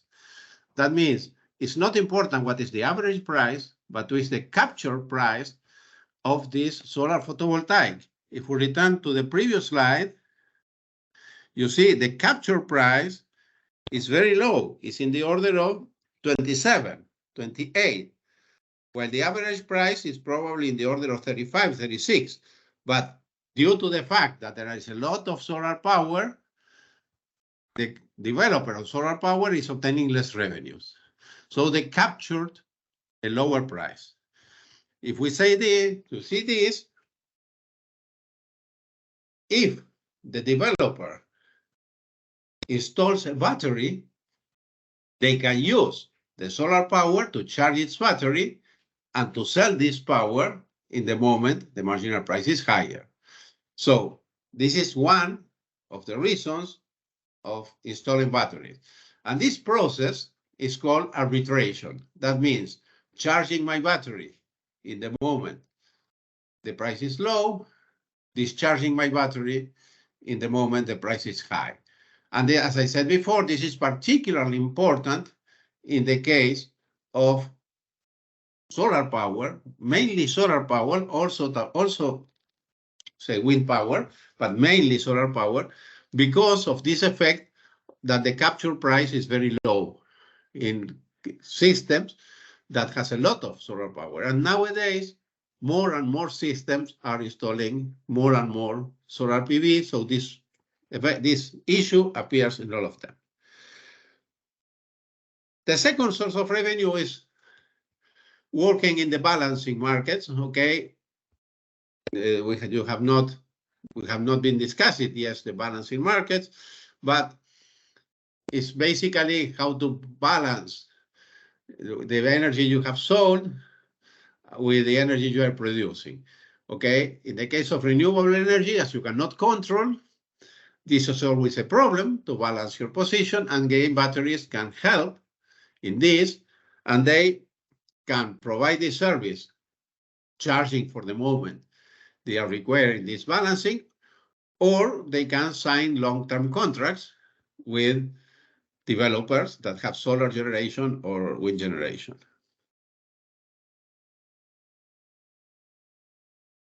The third source of revenue is capacity. Okay, we will not enter now in the capacity market, it's too late, but practically all markets nowadays are recognizing that capacity and energy are two different products. Even the leaders of the energy-only markets, like the European Union, Europe was probably the first energy-only markets. There are others around the world, but they were leaders in that. nowadays are reconsidering this because they are facing the problem that they do not have enough capacity in the moment the system operator requires it. And why they do not have? Because it's so short this period that they are not able to obtain all the revenues they need to function. So market operators or system operators around the world are procuring capacity as a different product through tenders or in some cases paying for this capacity. Okay, the batteries, again, can obtain revenues from this market because they can generate in the moment the system requires this capacity. So if you operate your battery appropriately and you say, you are sure that when the system requires your energy, your capacity is charged, you can receive revenues from the capacity market. Okay, we can skip this part. And then we have participation in the ancillary services market or the ancillary services in general. And this is what Omer has commented just now. Which are these ancillary services? Basically two, reserves and voltage. There is also black start and there are others, but these two are the most important. This is the same graph that was shown before. And this is a sketch of frequency after an incident. When the incident occurs, the frequency goes down. Then in one moment, it stabilizes and starts to recovering, and then over more time recovers totally. The blue part is what is called the primary frequency control. The second part is what is called secondary frequency control. And the third part is what is called tertiary frequency control. There are different names. In Europe, just now, we use different names. With our frequency containing reserve is the primary, frequency regulating reserve is the secondary, and replacement reserve is the tertiary. But it basically is the same. And how they operate the batteries, which of these services they can provide? All of them. First of all, is probably the best equipment in the system to provide fast frequency control, which is here. Fast frequency control means injecting power in the system very, very fast. All machines, all generators can inject power into the system if the frequency decays. Why? Because there is a lot of rotating masses in the system that helps to contain the frequency. But they take time. It takes from 5 seconds to 15 seconds. Batteries can react in milliseconds. So it's the best system to provide frequency response, fast frequency response. They can also provide secondary reserve, obviously, because if the battery is charged, they can participate in the secondary control. That means receiving signal from the AGC and acting in consequences. And they can also control voltage, as voltage control. What is the problem? The problem nowadays is that primary reserve, the fast frequency response, normally up to now is not paid in most of the markets. So this is a problem for obtaining revenues from this. This is being debated nowadays, and probably some changes in the rules will be applied next few weeks from now or few months from now. They can participate in the frequency, the secondary frequency control, and they can also participate in the tertiary reserve.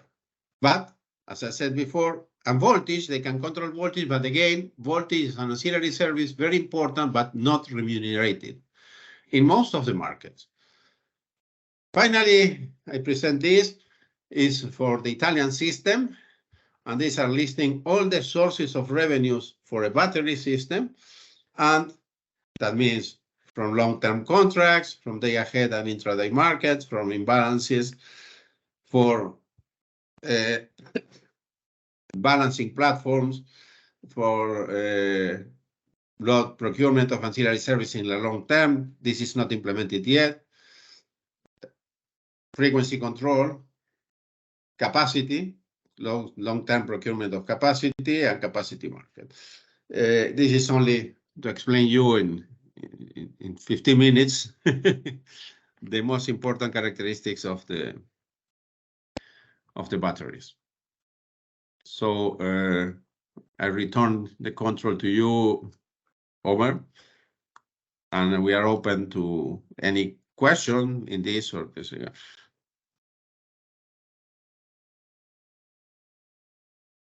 Okay. Well, thank you very much, George, for this very insightful session on the I'm not hearing you. I think can you hear me now?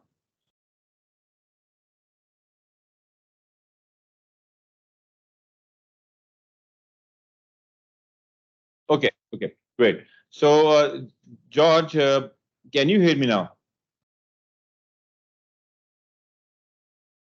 Yes, yes. Okay, great, great, great. Well, thank you very much for your great session. You have finished right on time. Actually, the challenge I had about 100 plus slides. Running too much. Running too much, and I didn't walk either. You know, it was kind of jogging and a bit of running. I had to cover about 100 slides. I hope that the participants enjoyed this session. Now, because we have done our session, it has passed the mark of 3 hours. So let's keep our Q&A session very short. So there are a lot of questions that have been asked in the chat box, but I'll ask you, George, because you are here and we'll take advantage of your presence. We'll ask 2 most important questions of the questions that have been listed in the chat box. The first one is about the value of loss load. George, can you help the participant understand a bit in detail how value of loss load is kind of measured and what is its significance with respect to, you know, let's say the power sector? Yes, George. Okay, thank you. Okay, the first thing to understand, and you explained it very well, is that the 1 kilowatt hour curtailed, not sold because it's curtailed, has a cost which is much, much higher than the same kilowatt hour supplied, because it's creating problems that propagates through the whole economy or creates a discomfort in the case of the residential consumers.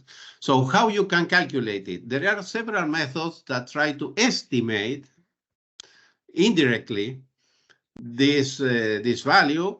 Some methods relate this with overall GDP of the country.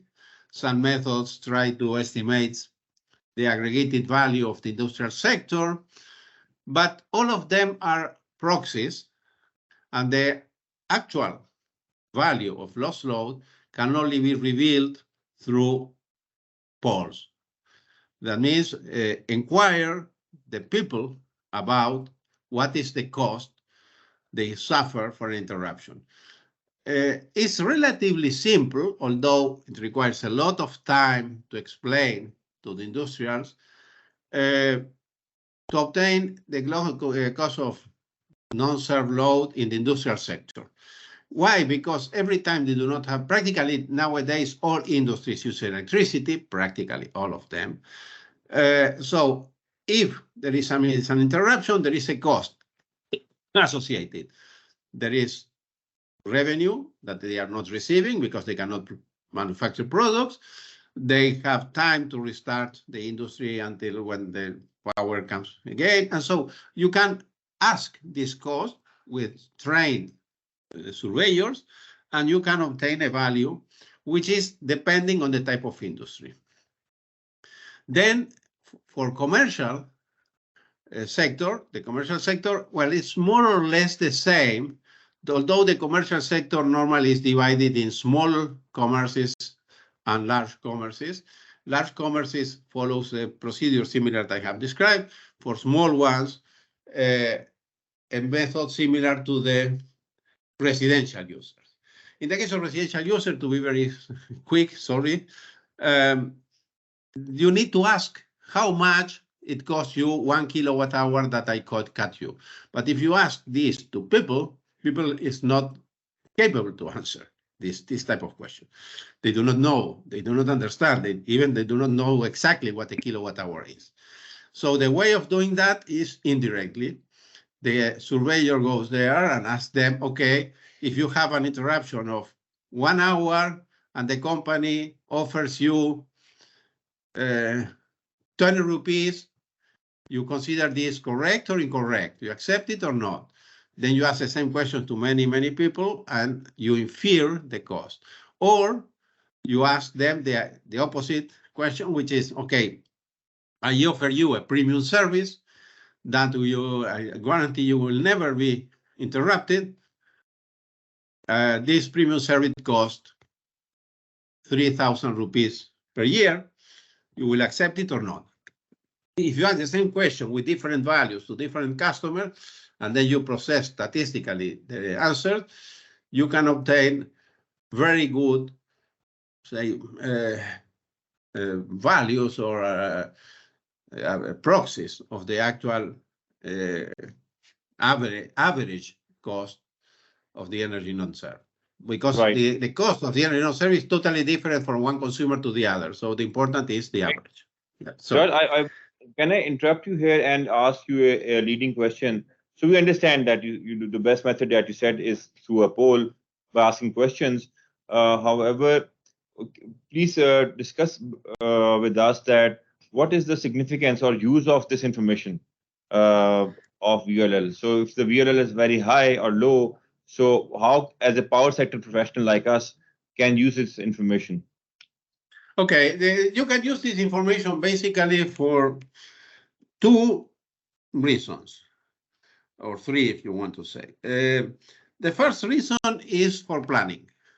When you have to decide to incorporate one generator more into the system or to construct a new line, you can compare the situation with and without this generator. The generator is easier.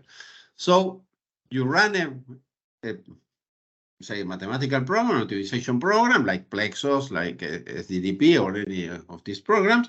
And in order to make the mathematical problem solvable, you need to assign a cost for the moment there is no enough energy.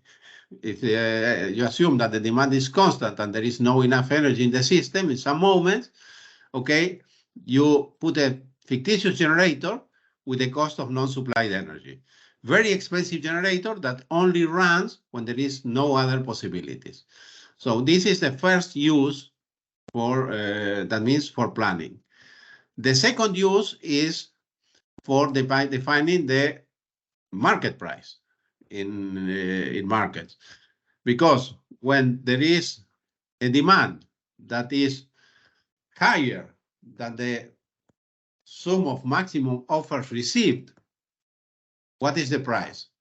If the demand curve and the supply curve do not cross, we need that always cross this curve, because if not, there is no price. And usually they cross using a fictitious generator with the price of the non-supplied energy. So in these cases, the market price approaches the non-supplied energy. And the third use of that is to compensate customers. Customers that have many interruptions may be compensated by the regulator through using the cost of non-supplied energy as a proxy. Normally something related with the cost of non-supplied energy. These are the three uses that are normally done in the power systems. George, thank you very much for your elaborated answer. Well, you can see from a background, it's time to relax. We have now taken about 3.5 hours. So remaining questions, we will ask them in writing. So George, thank you so much for your time. And I would also like to thank all the participants on behalf of APEX as well, which is the Association of Power Exchanges. I really thank Apex to to give the platform to CPPA for delivering this series of lectures for our electricity market professionals. I would also like to take this opportunity and request you all to invite other participants to join us from session 3. The next session will be on economic optimization of generation, which will be followed by transmission, and then in session 5 we will start discussing the market architecture, market models in detail. So we look forward for your active participation. And by the way, last thing is that we have we need to collect the feedback from all of you. So expect an email or a notice through Google Classroom that will be shared by tomorrow. And please give us your candid feedback, which will be kept really anonymous. So thank you very much, everyone. The assignment will be also emailed to you, which will be based on the Excel model that we have shared with you already. So you will have a month to complete that assignment. So have a very good day. So good morning at some areas. At some areas, it's noon, evening, it's good night. So I would say good day and enjoy the rest of the week. See you next time, inshallah. Take care.